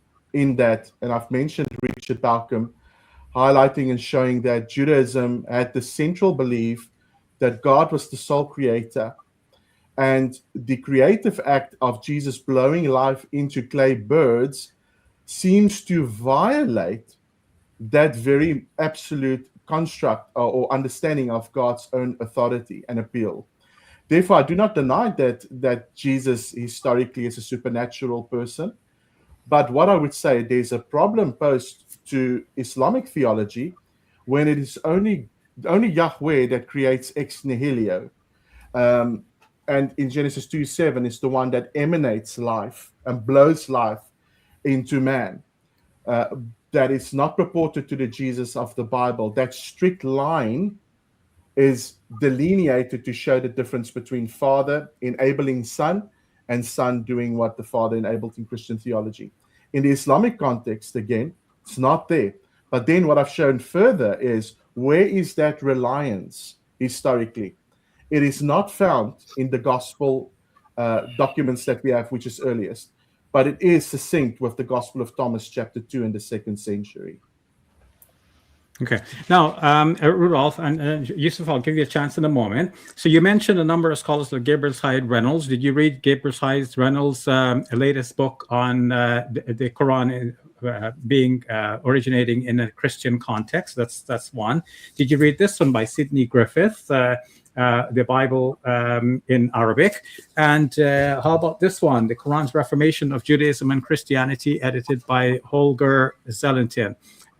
So what these last two books in particular have in common is the recognition that the Quran was in its environment, looking at both the Bible and other materials that were in circulation, and the Quran is using those materials to present its own distinct theology. But with reference to the Bible, the Quran is actually intending to correct the biblical narrative. So the Quran is taking an independent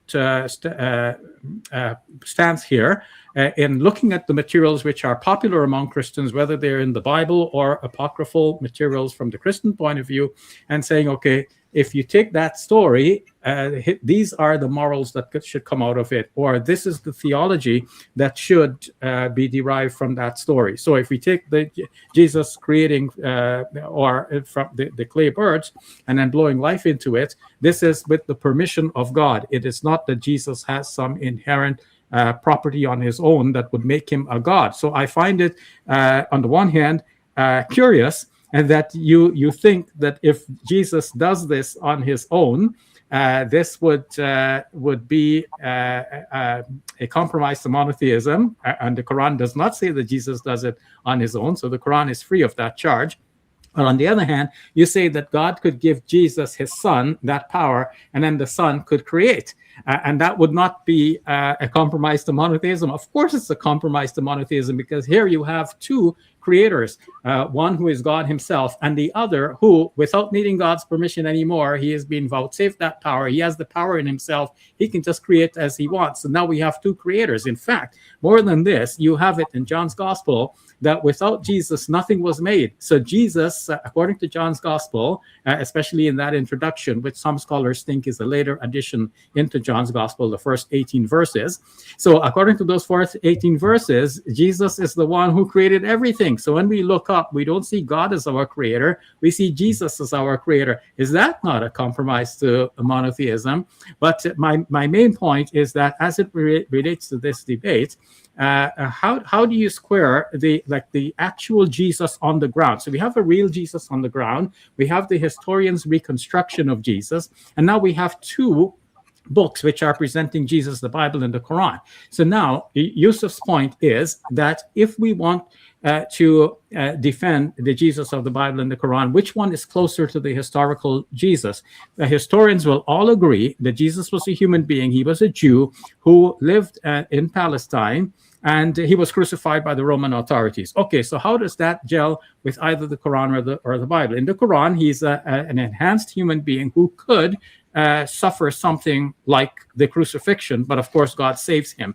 In the Bible, like if he is that humanized divine being, how could that divine being be crucified? So this is well, you have to show that your Bible is actually more in harmony with the historical reconstruction than the Quran is. And I don't think you can do that on these fundamental points. Only on the little points you can say, okay, it looks like the Quran does not have this point that is there in the Bible, and so on. But on these major issues, it's a slam dunk that the Quran actually presents a Jesus that is more in line with the actual Jesus who walked the ground, who can reasonably be imagined in our own minds and also not reconstructed by the historians. So how do you respond to that? Well, I think Samuel will be better with this, but let me give it a go. There were many things mentioned that I would like to address. I would simply state that, and again, like I said, Samuel showed this in his introduction, that the gospel can be seen as primary historical documents because they meet the criteria of standard historical documents in use of ancient sources. There's nothing earlier. Even if you give a late date to Matthew, Mark, Luke, or John, they're still the closest proximate biographies of Jesus than any other sources. That is very important. I think, secondly, something that Samuel mentioned is the fact that these gospels were based on eyewitness testimony or direct access to the eyewitnesses, where he says that Luke claims that he relies on eyewitness, John claims first-hand testimony. Mark is widely connected to Peter, a lot of people believe, according to Papias. But the fact is that the Gospels in the eyewitness testimony shows quite clearly that it can be classified as primary historical material. So I can go on, and I think Samuel will sort the rest out. What I want to say, though, is when we look at the person of Jesus in the Quran, and this is a point that is fascinating to me, is that when we look at the Jesus of the Quran, when I speak of the creative acts, I did not deny that anywhere in the Quran it says that Jesus did things by God's permission. No doubt. What I'm saying is the author of the Quran makes a mistake in granting Jesus the actual creative power of creating. He's doing in action something which is only reserved for God. If he does it by God's permission, it violates Jewish monotheism. It violates a biblical constitution of the miraculous. You can look at Craig Keenan as well. I've mentioned Richard Balcom, but both agree that when we look at the actual act of creation, that is something reserved to God alone. And the gospel authors, and even Paul, tries to show quite clearly that Jesus encompasses two realities, one of transcendent infinitude and one of infinite immaturity, meaning that he is fully man. When he walks upon the earth, he is our perfect example. As Philippians chapter 2 says, he laid aside his divine privileges. He became a man like us. He served as our perfect example for us to show us exactly how we should enact the will of God. 1 Corinthians 15, Paul shows quite clearly that he's the second Adam. He restores that which we believe Adam lost. He becomes that perfect example, and he becomes that perfect mediator before God and man. He's the only man that can perfectly stand, and he can perfectly associate himself with humanity because he's the perfect man, but he's also the divine man, which means that he has pre-existed with the Father. He had an association with the Father even before the world began, and he is the only one fit to stand before the Father in his infinitude and be the perfect representation for us before the Father. John Gilchrist has got this beautiful thing that he says. He says the Father is God for us, Jesus is the Son with us, and the Spirit is God in us, which is beautiful. That relating again to what I've said about what we can conceive about what is given to as priority in the Quran seems to be void, because when we look at the Quran, we can see quite clearly, again, like I said, it's not just myself, it's not just this though. There are numerous scholars. I've read through Gabriel Reynolds. I've read the study Quran, even the study Quran. Even Nasser Hussain admits that there are certain elements within the Quran which relates more to early Gnostic tendencies. You can't just say these stories were told and they were in the milieu of the people in the surrounding time, and therefore they were absorbed in the Quran. No. The Quran claims to speak of the post-resurrection and pre-life experiences of Christ, but it doesn't include those realities. It includes realities, and it includes certain elements which is in total violation of what we can deduce about the historical Jesus. And again, like I said, I've mentioned a quote of John Gilchrist. The problem with the Quran and its records is that they repeat legends alongside historical material. We know these things are legends. We know these things have been influenced and written by the hand of normal people, yet they find themselves within the Quran. That is the problem that we've got with the Quranic Jesus. The Quranic Jesus is simply an argument against not Orthodox Christianity, because it seems, and that's what I've tried to show. What about the post-dated compositions, Rudolph? The fact that just the post-dated compositions of the apocryphal Arabic Gospels that post-date the Quran. Can you address that issue?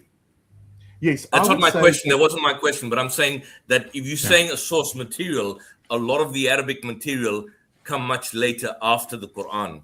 Yeah. In any case, Yusuf, I've taken a lot of time here, so I want to leave the rest to you. It's only like 7 minutes remaining. So go ahead, Yusuf, whatever which your line is. That wasn't my question. Maybe you can address that. But I just want maybe you and Samuel to address just 3 issues I want to make out specifically. Firstly, about this Christology, and I no doubt Samuel will quote passages from Mark which can show to a certain extent a high Christology. But I just want to demonstrate three passages here. Firstly, in Mark 4:38, the storm at sea. In Mark 4:38, the disciples said, "Teacher, do you not care we are perishing?"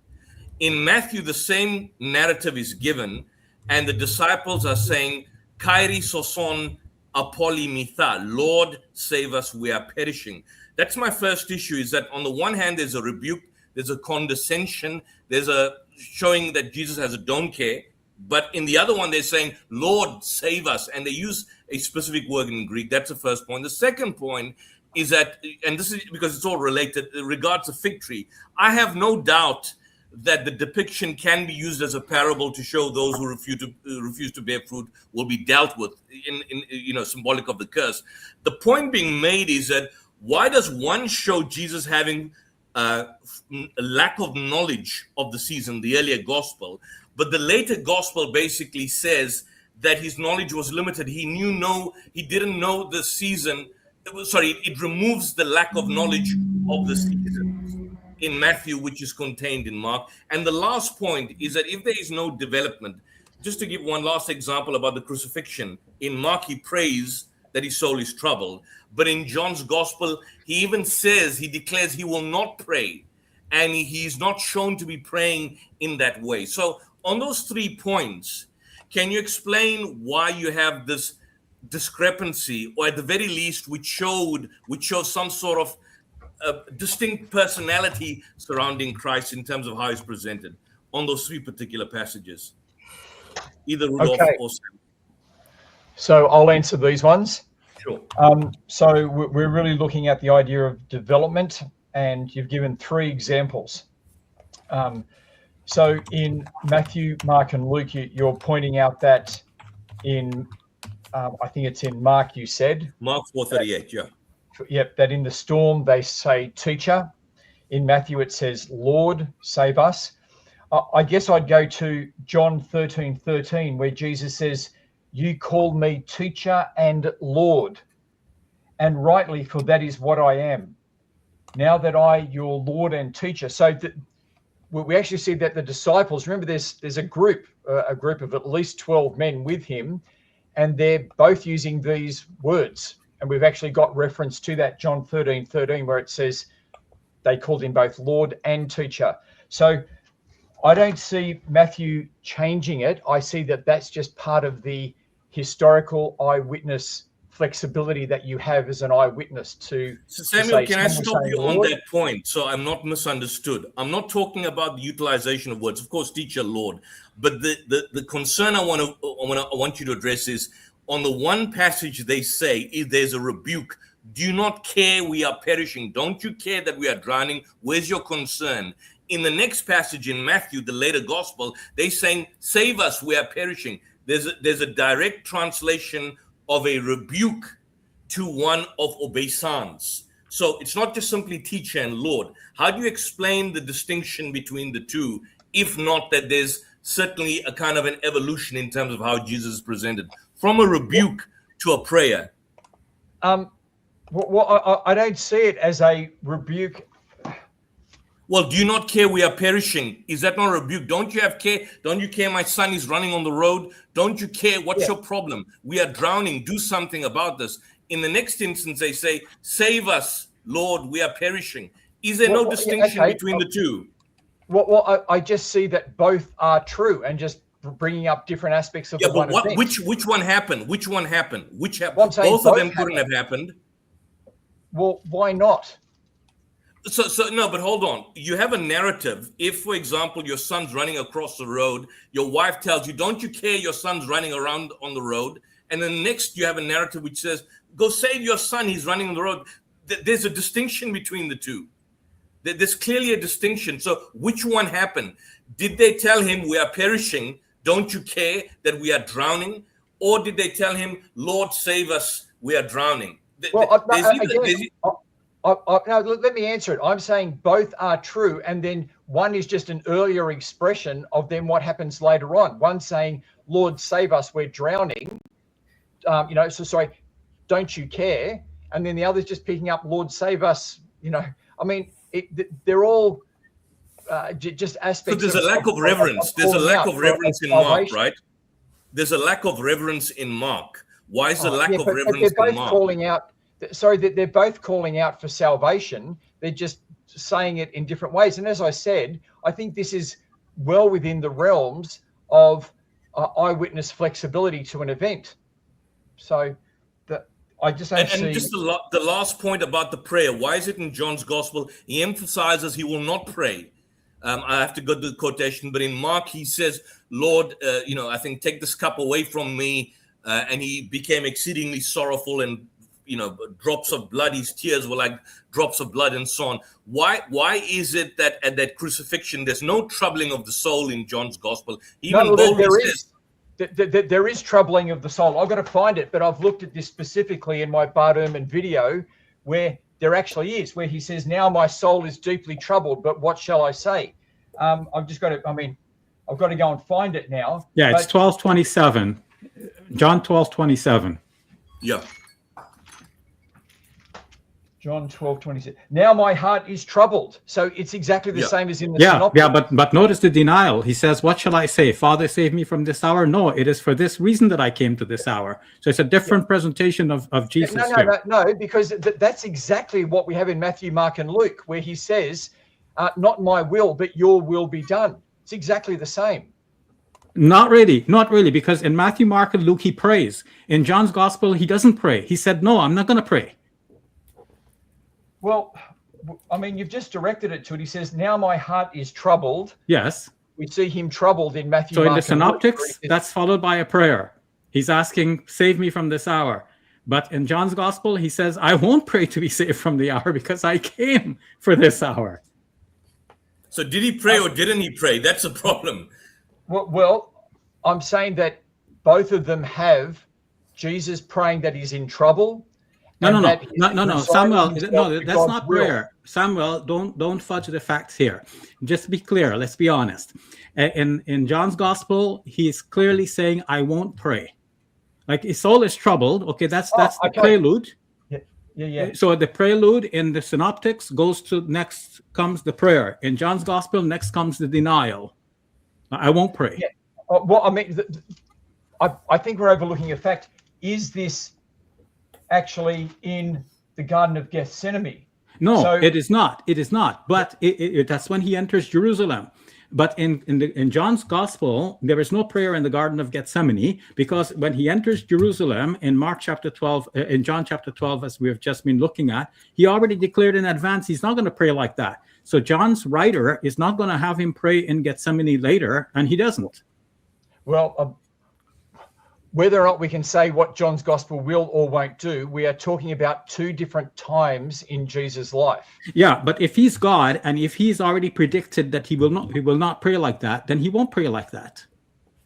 Well, all I can say is that he talks about his death and resurrection and has to go through the struggle with that, and we see that expressed at different times. But why is it so hard for you to accept that in 3 Gospels he prays, "Save me from this hour," and in the 4th Gospel he says, "I won't pray like that"? Well, I'm just saying that at this earlier stage, that's what he says, and later on he says something different. Oh, so then God changed his mind? No, I'm not saying that God changed his mind, but I'm saying these are two different periods of time. Yes. So in the earlier period, he said he won't pray like that, but in the later period, he prayed like that. Where does he say, "I won't pray like that"? He says in John chapter 12, John chapter 12, verse number 27, "Now my soul is troubled, and what shall I say? Father, save me from this hour? No, it was for this very reason that I came to this hour. Father, glorify your name." So the statement, "Father, save me from this hour," that's what we know from this prayer in the Synoptic Gospels. He prayed like that. And here he's saying, "I won't pray like that." Well, all I can say is that we have both, and that we certainly see him struggling with it, and that this is just John's way of putting it there. But I mean, it's irreconcilable. I think the point Dr. Shabir Ali was making is that why is there no concession, even amongst, people of your caliber, that there are problems here? That to take an inerrant position, it just comes out badly. It comes out very unscholarly and unacademic. If you can concede the point that, look, there's a genuine problem, then at least there's some degree of respectability in your apologetics that you could engage in. Like for example, some of the conservative scholars concede that point. Why is it that a lot of because I don't agree with your argument. First of all, Jesus does not say in John 12:27, "I will not pray this." What he says is, "Father, take this from me." No, right? No, for this is why I've come. But this is what we have in the Synoptics, where he says, "Father, take it from me," and he goes, "No, your will be done." So I'm saying it's the same progression. No, not really, Samuel. No, apparently you're looking at this point for the first time, so it's taking you a while to swallow the spill. But go back and look at it very carefully. In the Synoptic Gospels, he's praying, "Now my soul is troubled. Father, save me from this hour." In John's Gospel, he's saying, "Now my soul is troubled, and what shall I say? Father, save me from this hour? No." Yeah. It is for this reason that I came. So in John's Gospel, he is declaring in advance he will not pray like that. Yep. But in the Synoptics, he prays like that. Sure. In fact, in Greek, I'm just looking at the Greek, Samuel. It says, "Allah dia totu elthon eis ten horan toten." It's on account of this I came on the. There's an emphasis in the Greek itself that I'm not going to pray. He's not spelling it out, but he's asking himself, shall I say, "Father, save me from this hour"? No, of course not. On account of this I came. So there's clearly a distinction which you have to acknowledge. There's no scope for interpretation here. That's the whole point. It's not an interpretive exegetical approach we're going. The text is so clear, which Shabir was mentioning. And why is it that you won't recognize that? That's the problem. I can see what you're saying, but what I am saying is that it still has this progression of acknowledging that his heart is troubled, right? This is what I'm saying, that there is this acknowledgement of his heart is troubled, and then he's saying, save me from this hour. But no, he's not saying save me from this hour in John's gospel. He's not saying that. He's saying I won't say that. He's asking, shall I say that? No. Yeah. So, gentlemen, we are at 25 minutes in the first part of the... That is a good point that I will need to go away and investigate more. And, I have looked at it before, and I thought that the idea of just his heart being troubled and accepting God's will aligned up. But you've raised a good point there. Just one point, it ties into the idea that John the Baptist in John's gospel presents Jesus as a sacrificial lamb. So if he's a sacrificial lamb who takes away the sins of the world, then this narrative and account in John 12:27, in fact, makes sense. Whereas in Mark and the earlier gospels, it at least at the very certain stages, there's this kind of disconcertedness, hesitation on his part, and that hesitation is not there in John's, because if he's giving himself voluntarily, giving himself, there's a different portrayal, is what is being mentioned in Mark's gospel. Well, that's why I was saying before that when we look at the overall, well, then I don't agree with that. I'm saying that in both he resigns himself. He's troubled in both, right? He's troubled in both, but then he resigns himself to his Father's will. So, yeah, I mean, we're finished there, but I want to say overall, they're saying the same thing, but you've raised an interesting point that I need to get back to. Thanks, Samuel. I think we'll use that as a good break into the next part of the cross-examination, where Rudolph and yourself, Samuel, will have 26 minutes to ask questions of Shabir and Yusuf. Okay, you're saying 26 minutes. Here we go. Okay, so my first question is for both of you, and that is, you're talking about the Quran is engaging with the milieu, the stories that the Christians have, and so when we have this story of Jesus creating birds from clay, it presents it as a real event, but we know that it wasn't. We know when it came from, and so it's not a real event. So just engaging with it is not the idea. It's presenting it as real history. So that's why we would say the Quran is historically unreliable. Well, let me answer that if you don't mind, Yusuf. Christian scholars are struggling now with the question of whether Adam was a real person, as presented in the book of Genesis in particular. Scott McKnight, writing with Venema in the book Adam and the Genome, says that there were all these presentations of Adam. There's the literary Adam of the book of Genesis, and then there are so many apocryphal Adams in the book of Jubilees and so many others, Ecclesiasticus and so on. And then Paul constructs his own variety of Adam. And then he contrasts that with Jesus. So now we have all these different Adams. Which one was the real and historical Adam? So he says that the Bible is not really dealing with that question. There's a literary Adam that is presented in the book of Genesis to begin with, and then further elaborated on and goes off in different ways in the apocryphal writings. And then Paul has his own slant on that. So they're not talking about the actual Adam who lived, whatever time he lived. Dr. William Lane Craig, in his book on the historical Adam, posits that Adam would have been from among the Homo heidelbergensis, who lived close to 1 million years ago. And to defend that view he does it from a scientific angle, but he also now has to deal with the book of Genesis. And he says that the first 11 chapters of the book of Genesis is what he calls mythohistory, in which case there is mythology and history combined. And how to separate the two is not always clear. But what he would say is that there is a literary Adam that is there in the book of Genesis. And that is what the New Testament writers are dealing with. They're not dealing with the actual factual Adam, if at all he existed. So now, with that background in mind, with Christians struggling with this, may I posit to you that the Quran, according to these writers, like the Quran's Reformation of Judaism and Christianity by Holger Zellington and Sidney Griffiths, The Bible in Arabic, what they're saying is that the Quran is in a milieu where people believe certain things, they have certain stories. What the Quran is talking about is the truth in the story.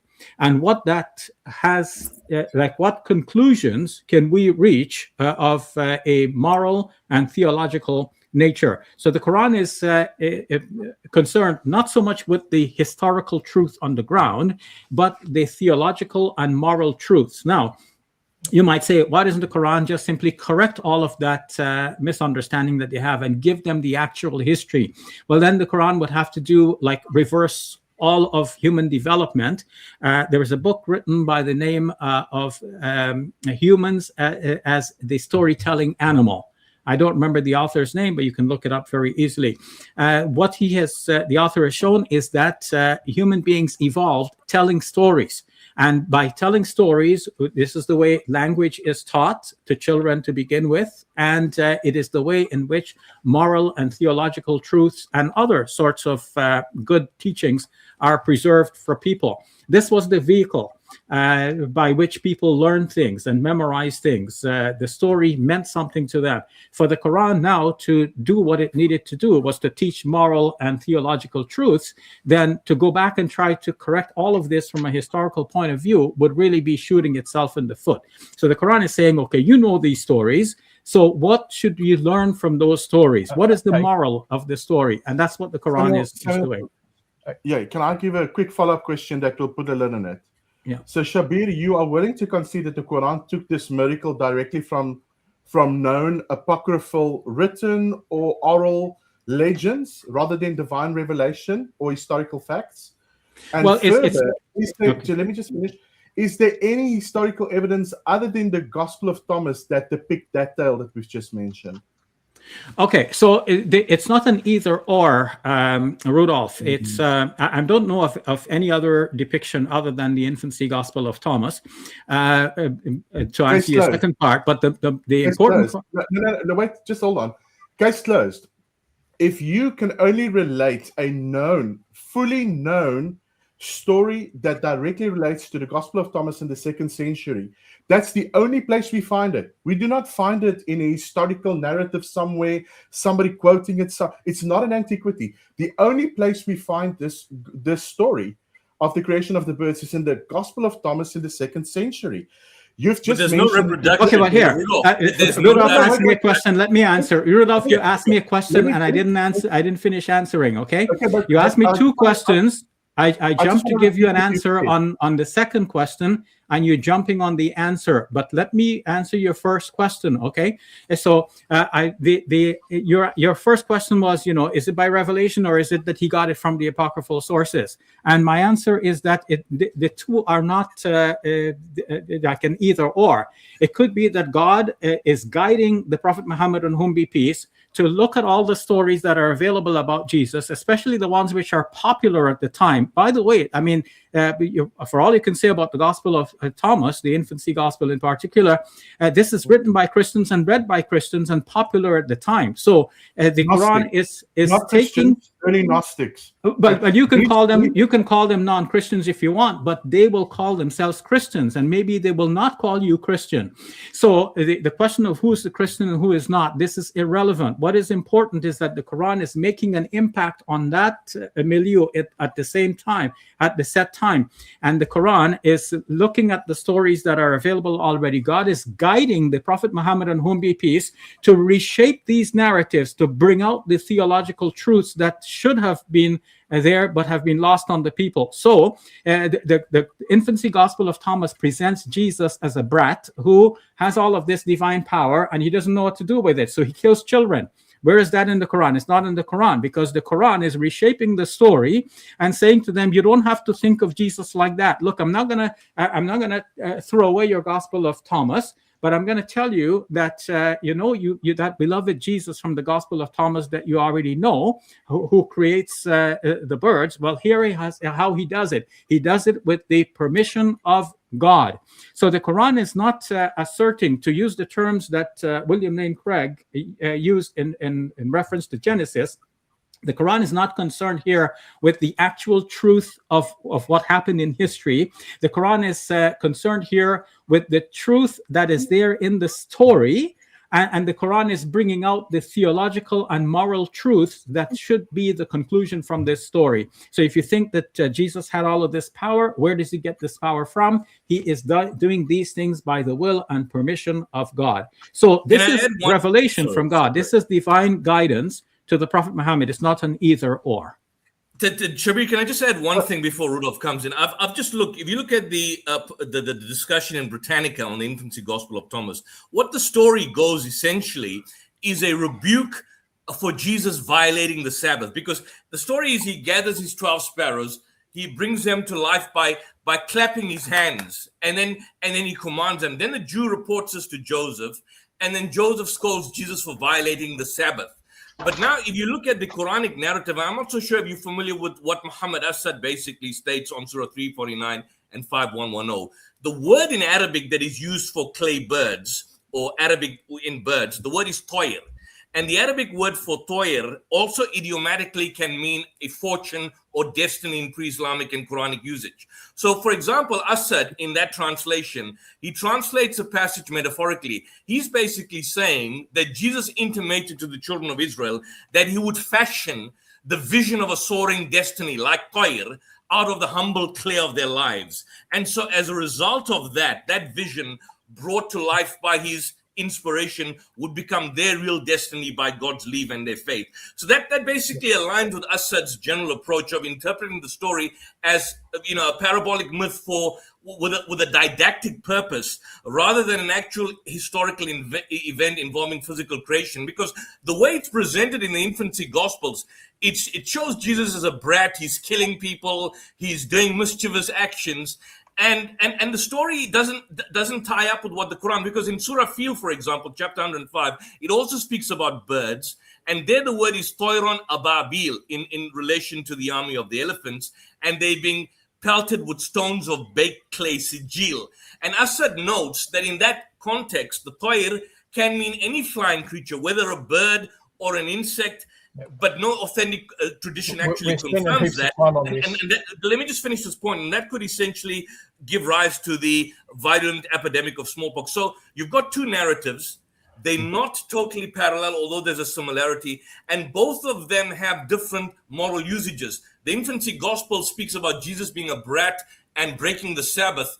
The Quranic narrative, on the other hand, as Asad basically points out, kind of gives the indication that Jesus is in fact intimating to the children of Israel that he would fashion the toyer, the vision of a destiny, because idiomatically the word toyer could mean bird, it can also mean fortune, it could also mean destiny in pre-Islamic and Quranic usage. And Edward Lane confirms that, Lisan al-Arab in fact confirms that. So the general scholarly consensus is that the event should be treated as non-literal.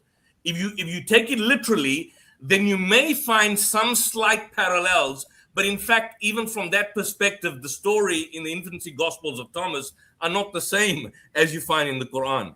This would be my submission on that point. Yeah, okay. I mean, we've just... Are you familiar with what Asad has said on this and how he has described this? No, I'm not, but I know how Muslims understand this story, in that when they retell the story of Jesus' life, they say he actually did these things.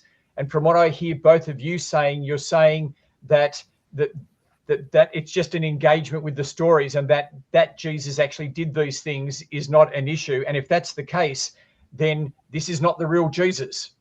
No, but also that the word toyer, which is translated as bird, could be idiomatically used for fortune, for destiny. So when he tells the children of Israel, he's going to fashion, in a manner of speaking, their destiny out of the humble clay of their lives, which is how Asad basically translates it. He's essentially saying that without any kind of literalistic rendering. Sure, but what I'm saying is that... Here, I want to answer your question, Samuel. They don't take it that way. Okay, They don't take it that way. Ahead. They take it as real events. Yeah. So then, yeah. So we're asking about, whether the event was real and whether Jesus was real. That's not necessarily the same thing. So the real Jesus was a Jewish person who worshipped God, who proclaimed monotheism, and that's what the Quran presents. Now, are the events that are mentioned in the Gospels that you have in your canon all real events? No. So you're complaining because the Quran seems to have something in common with what you call an apocryphal gospel.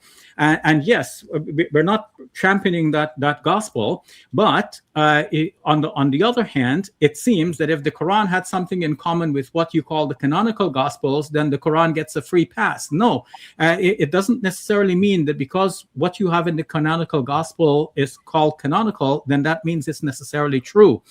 So whether the Quran is engaging with the Gospel of Thomas or the Quran is engaging with the Gospels of Matthew, Mark, Luke, and John, we're all in the same basic ballpark. Yes, it is true that Matthew, Mark, Luke, and John are earlier than the infancy Gospel of Thomas, and they have a greater degree of respectability. But what if the Quran were to align with the statement in Matthew's Gospel that the saints came out of their tombs and they appeared to many people in Jerusalem?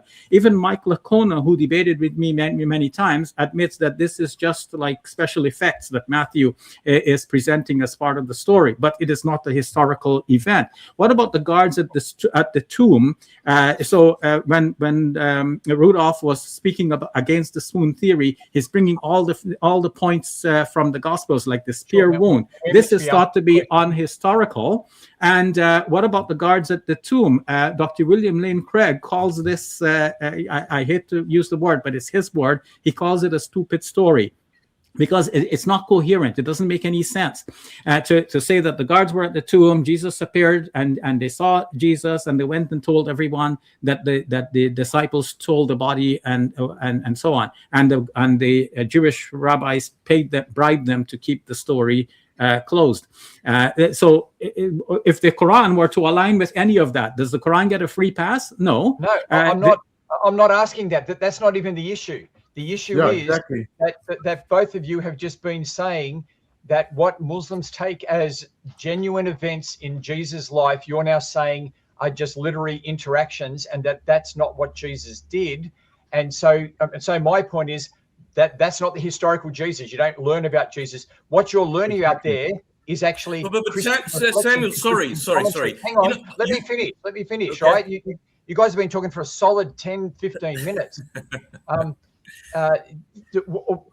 What you can say then about the Quran is that it's not about the historical Jesus. It's about Christian discussions about Jesus. And so it's more in the realm of tafsir. It's a tafsir discussion that we're having.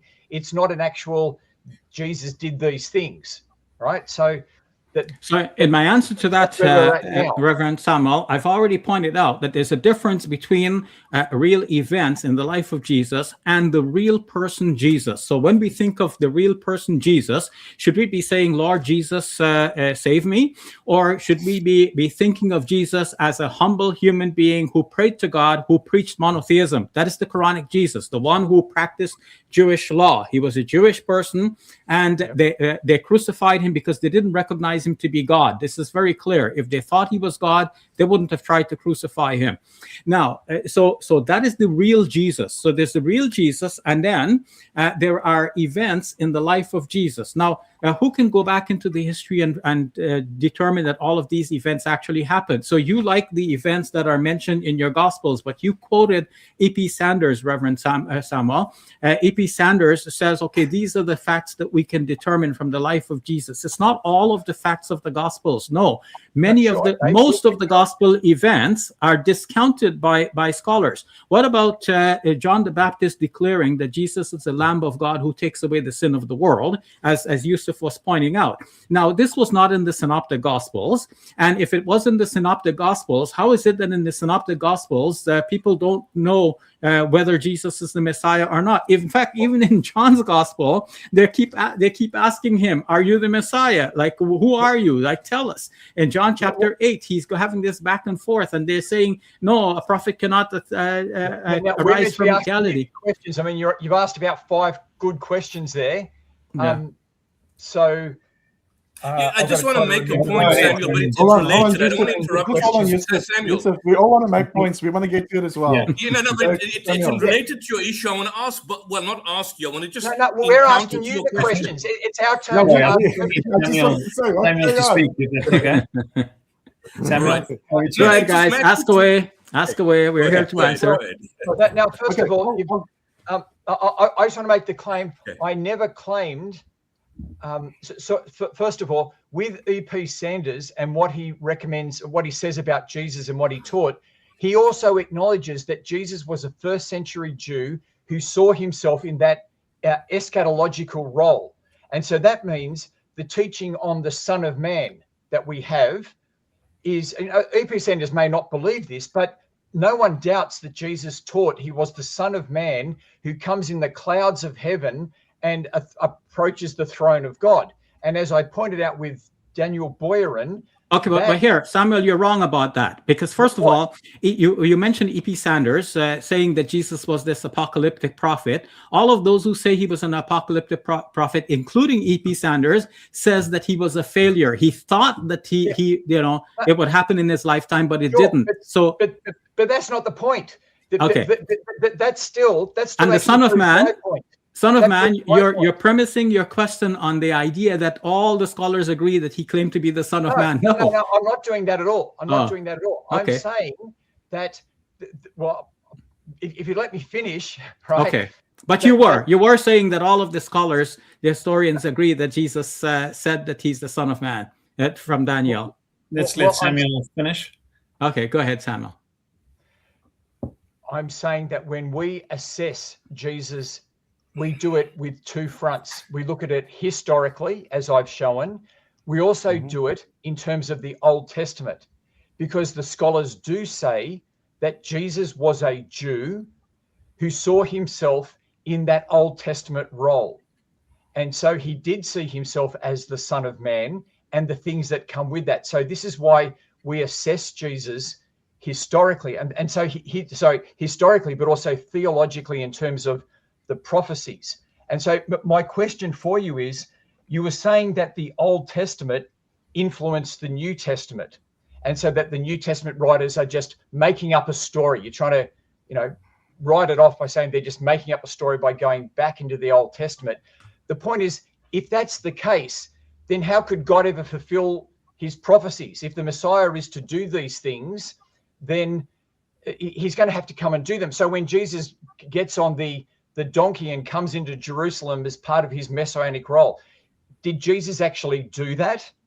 Or is it just that the apostles just made it up and put Jesus on a donkey? Because I think you're going to find most historians will say, no, Jesus was doing these things deliberately from the Old Testament to show who he was.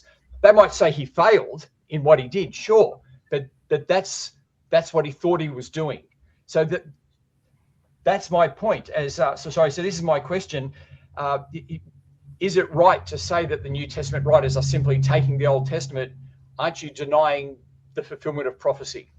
Okay, first of all, Samuel, it is not true that most historians think that Jesus actually saw himself as fulfilling whatever was mentioned in the Old Testament.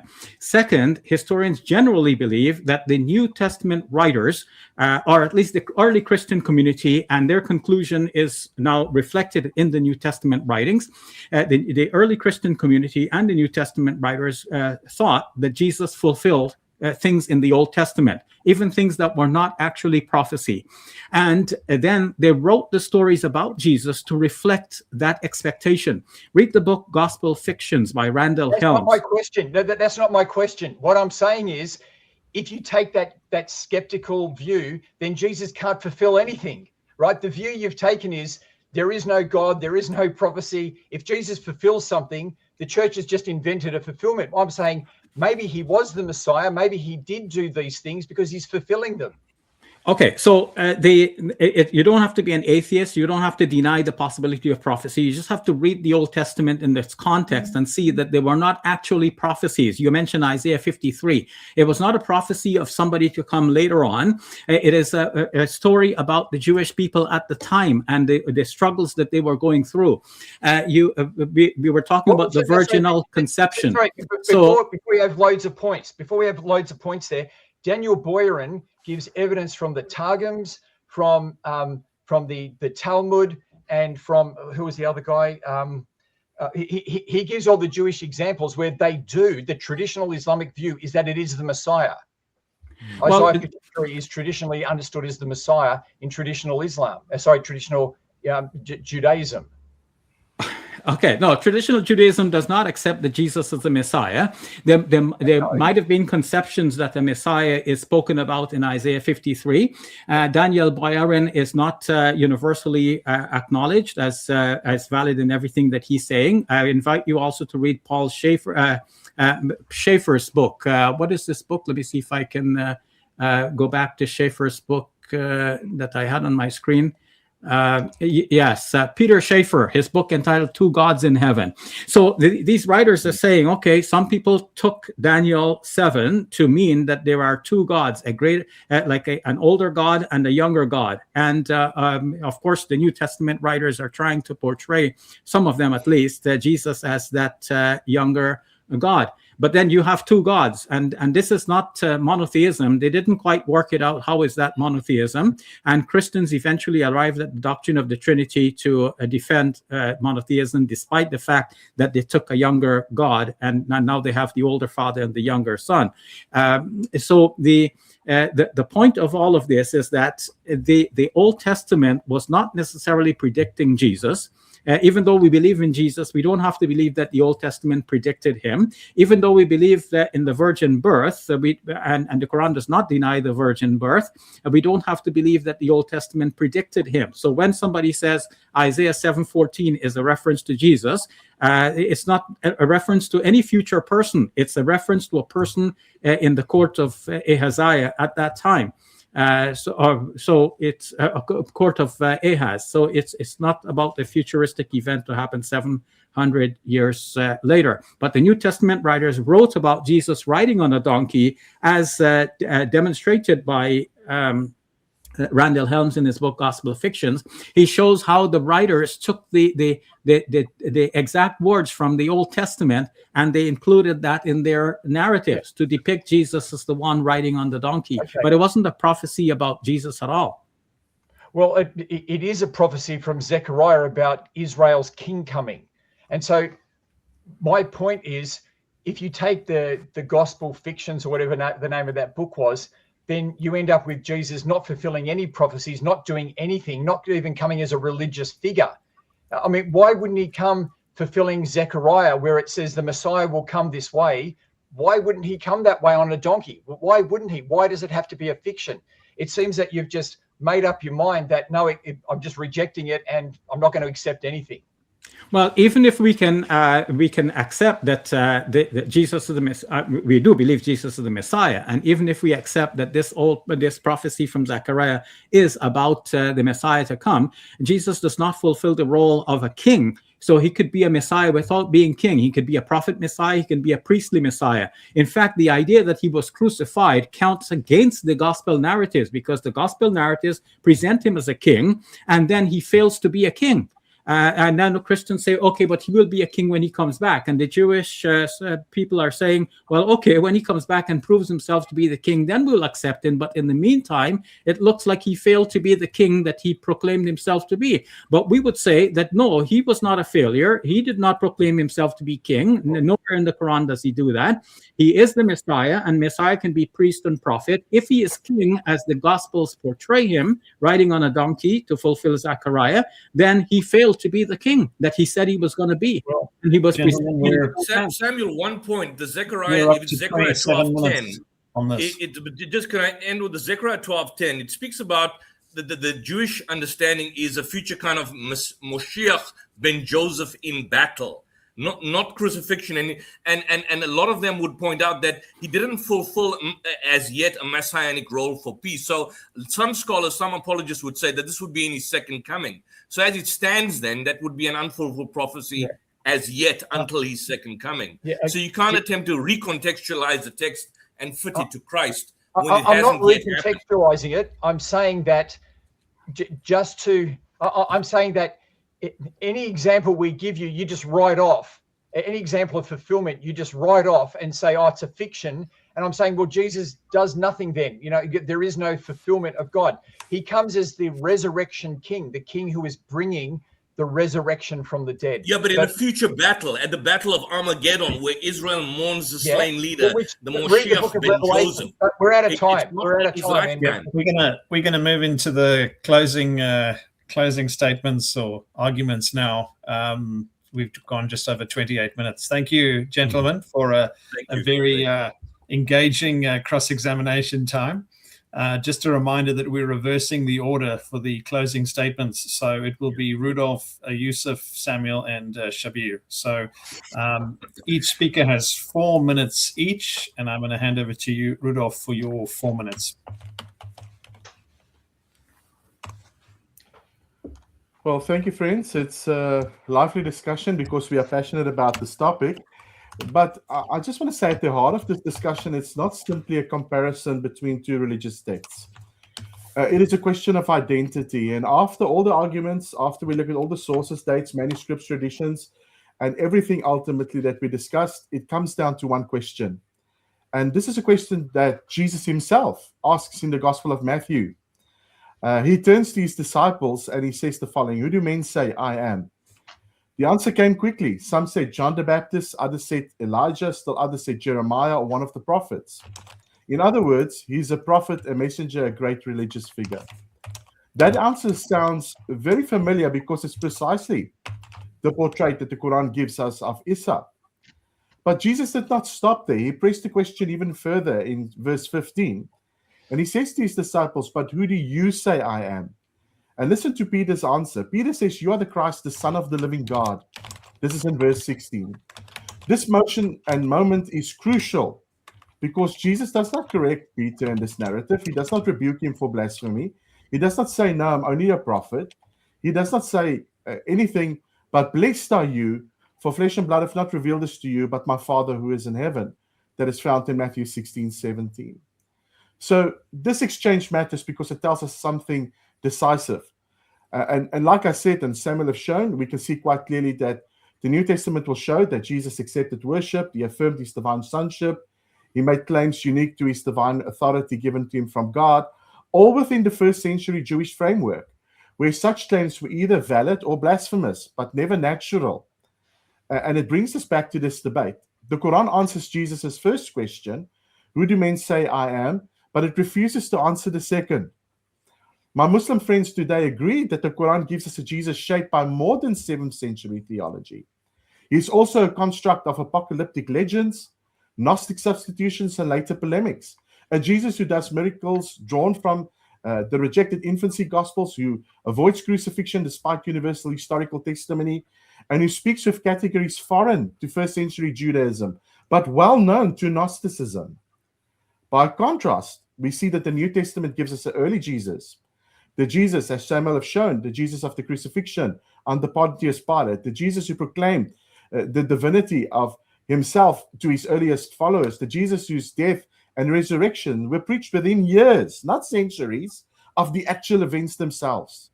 This is why, and Samuel made a statement, historians, but most historians, Christians, Jewish and secular, consistently conclude that the Quran contributes no independent historical data about the Jesus of Nazareth.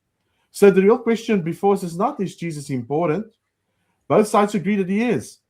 The real question is, which Jesus stands on the firm ground of sound witness and testimony and history? And as I've shown, and as Samuel have shown, a Jesus known through the eyewitness testimony, early creeds, hostile corroboration, and Jewish context, the Jesus that we find in the first before the first 6 centuries, we see that Jesus is the sure Jesus. The Jesus of the 6th century onwards and the 7th century onwards, he is definitely simply an argument.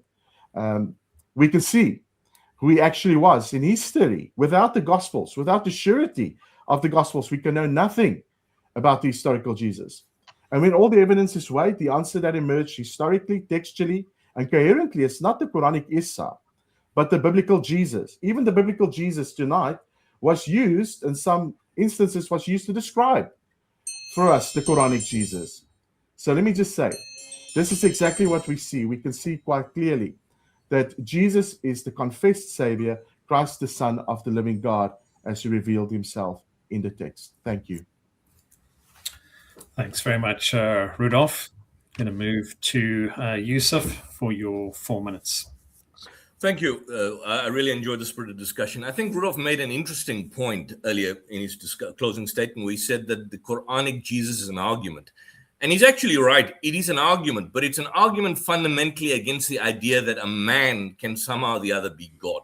And that's the essential point, is that the Quran emphasizes strict monotheism, asserting that God has no partners and no offspring itself. So from the perspective of the more rational person as to who the actual Jesus is, that actually reflects the internal logic presented within the Quran itself. In Islamic theology, the rationality lies in the concept of a single, indivisible God as a central tenet of Islam, which views the idea of a divine son or a triune God as contrary to this unity. Jesus is presented as a human messenger who experienced human needs, which is a rational argument against his divinity within the Quranic framework. The Adam analogy, the Quran uses the creation of Adam without a father as a parallel to Jesus' birth, arguing that if a unique birth made Jesus divine, Adam would have a greater claim, which is dismissed in both cases. And so that would present a logical argument against attributing divinity solely based on miraculous origin. When you comb all the passages of the Quran in relation to Jesus, they're not biographical accounts on his life. And the Quran never makes the point of being a biography or a hagiography as the Gospels would about the life of Jesus. So you can't critique the Quran in relation to Jesus from a historical critical method. But you can, on the other hand, do that with the Gospels, because the Gospels do pretend to be biographies or, in fact, hagiographies in relation to who Jesus is. And so, when, for example,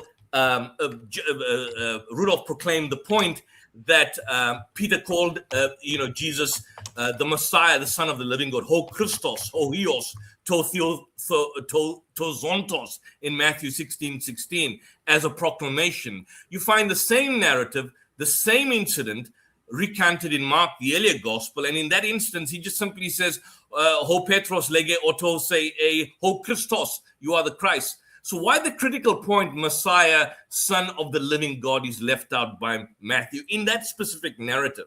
I don't think you can explain it away.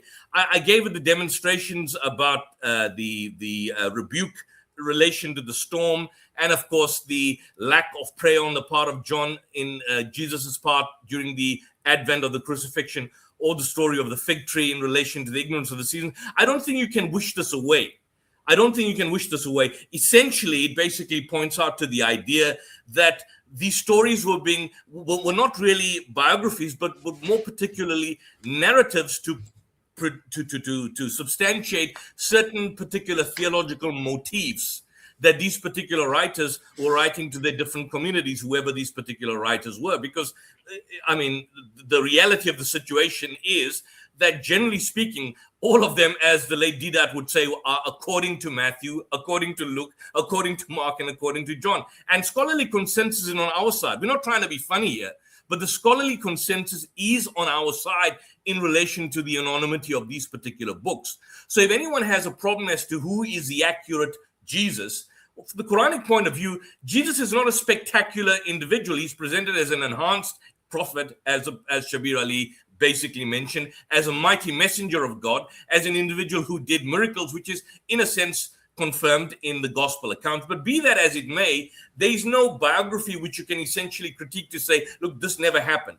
It is, as Rudolph has stated, an argument, but an argument to take a corrective approach. So when you look at the aspects of the crucifixion, when the Quran denounces the crucifixion, it's not necessarily making a corrective approach in relation to a historical position, but it's actually taking a corrective approach with regards to a theological position that, from a Christian point of view, Jesus' death is a necessity, and it's necessary because of his death, he will basically redeem humanity of its sins. He's an atonement. So the Quran takes a position in relation to that and denounces that for a particular theological reason, which is that nobody can die for the sins of humanity.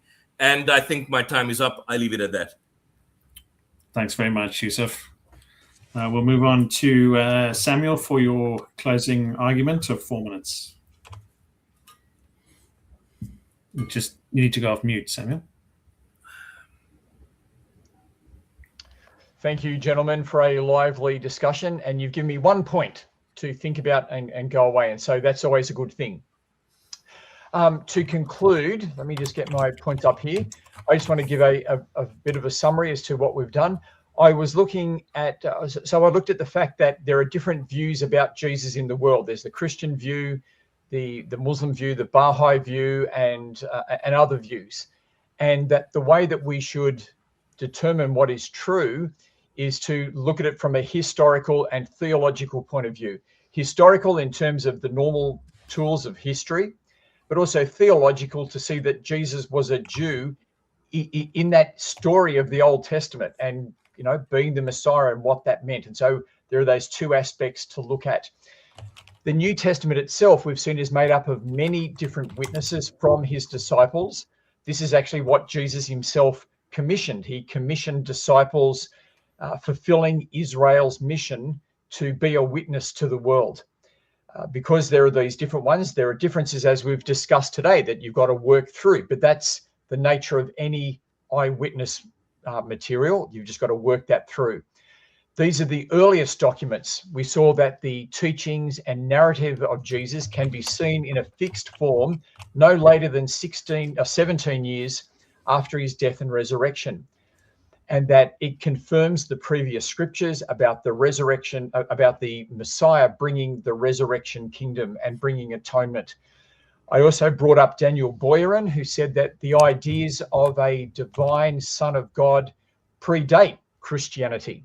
And so the idea that we can say that these stories of Jesus come from a development and later, Daniel Boyarin says, no, you can't say that. You can't say that. These ideas were there already. I've seen that the Bible is confirmed by history.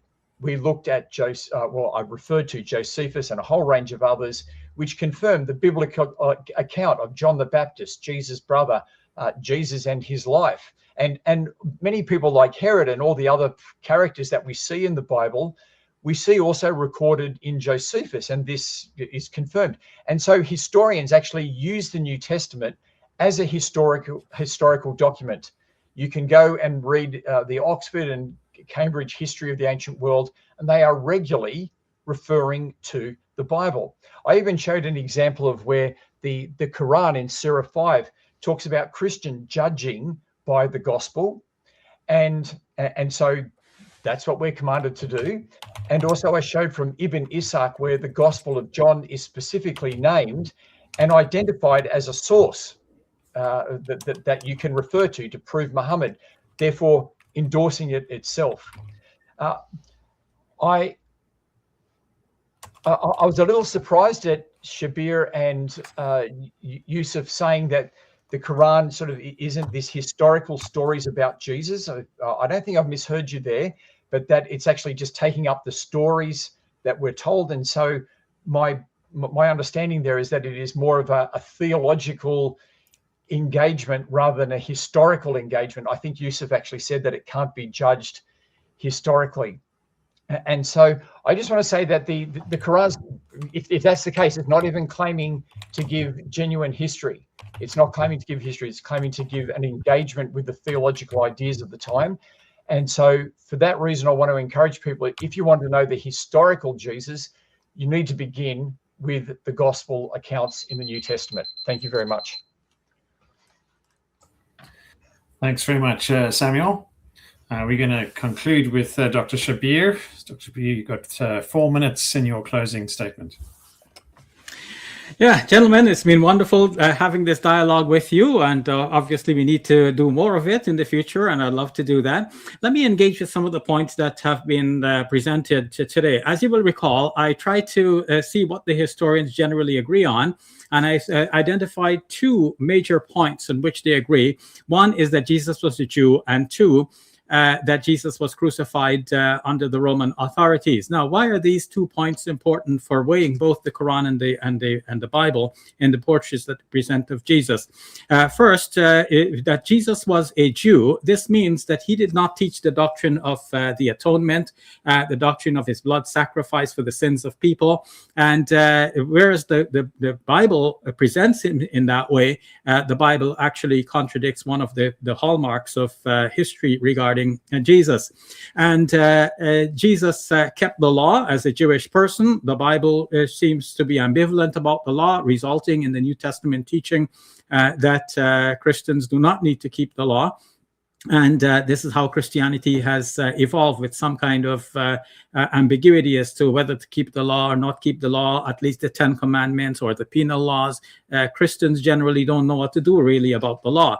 So that comes from the New Testament that has actually garbled the story of Jesus and tried to present him as a non-Jew, almost as a Greek and Roman who do not have the Jewish laws. Although also the idea that he was a Jew meant that he would not have claimed to be a divine being coming out of the heavens, as presented in John's Gospel, in Pauline writings, and in the Hebrew writings and book of Revelation.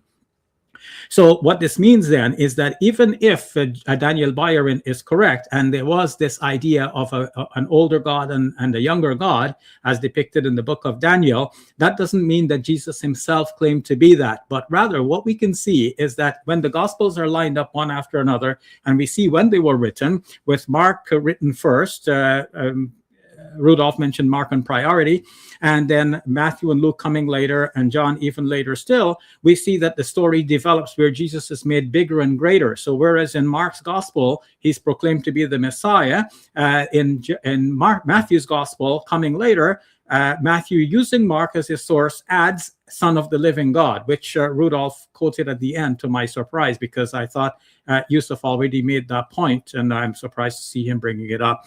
So the Quran is showing that this development took Jesus from a man to a God, and the Quran is bringing us back to the real Jesus, not the actual events in his life. That, from the Quranic perspective, is not important. The Quran is concerned with the theology, and it's more important to get the man right than to get the specific events in his biography correct. And so the question is, what do these events, whether they're in the canonical Gospels or non-canonical Gospels, mean for Jesus as a person? How should we conceive of it? Should we conceive of him as a Jewish prophet who kept the law and did not die for the sins of the world, or somebody who abrogated the law altogether? The Quran says he only abrogated some things, but he kept the law as a whole. Jesus, on whom be peace, is shown in the Quran to be a faithful servant of God, worshiping God. And we've seen that John was ambivalent about whether Jesus would, in fact, Jesus said that he would not pray like that to be saved from the cross, even though at other points, even in John's gospel, Jesus is praying to the Father and declaring him to be the only God. The Quran saying, judge by the Gospels, I think we already discounted that in our previous debate, so I'm surprised it comes up again. But what the Quran is saying is judge by that which God has revealed therein, not necessarily by all of the gospel. So I'm glad that we had this discussion. In short, Jesus, on whom be peace, is in the Quran, is close to that historical reconstruction, at least in maintaining that Jesus was a Jew. And the Quran has a thing about the crucifixion which some people have objected to, but I've shown that if the Quran is understood as only denying that Jesus died on the cross, then the Quran is on this point in harmony with the historical conclusion, and also at many points with the Gospels. So thank you all very much. Good to be able to speak with you again. Peace be with you all. Thank you very much, Dr. Shabir. I want to take this opportunity to thank each of our speakers. So firstly, Rudolph, thank you very much for all your preparation and for joining so early. And to Yusuf as well, thank you for joining so early in the morning from South Africa. Thank you, Samuel, for joining from Australia. That's fine. Yep. And Dr. Shabir, thanks for staying up so late in Canada. Okay, no, it's been my pleasure. And by the way, your dad was mentioned in the course of this dialogue, and that brings back fond memories. May God have mercy on him and bless you all. Thank you. And thank you for a great and respectful discussion, and also to everyone online who joined today. I wish each of you a good day or evening, depending on where you are in the world. And thanks for joining. Thanks, everybody. Bye-bye. Good Bye. Cheers. Okay.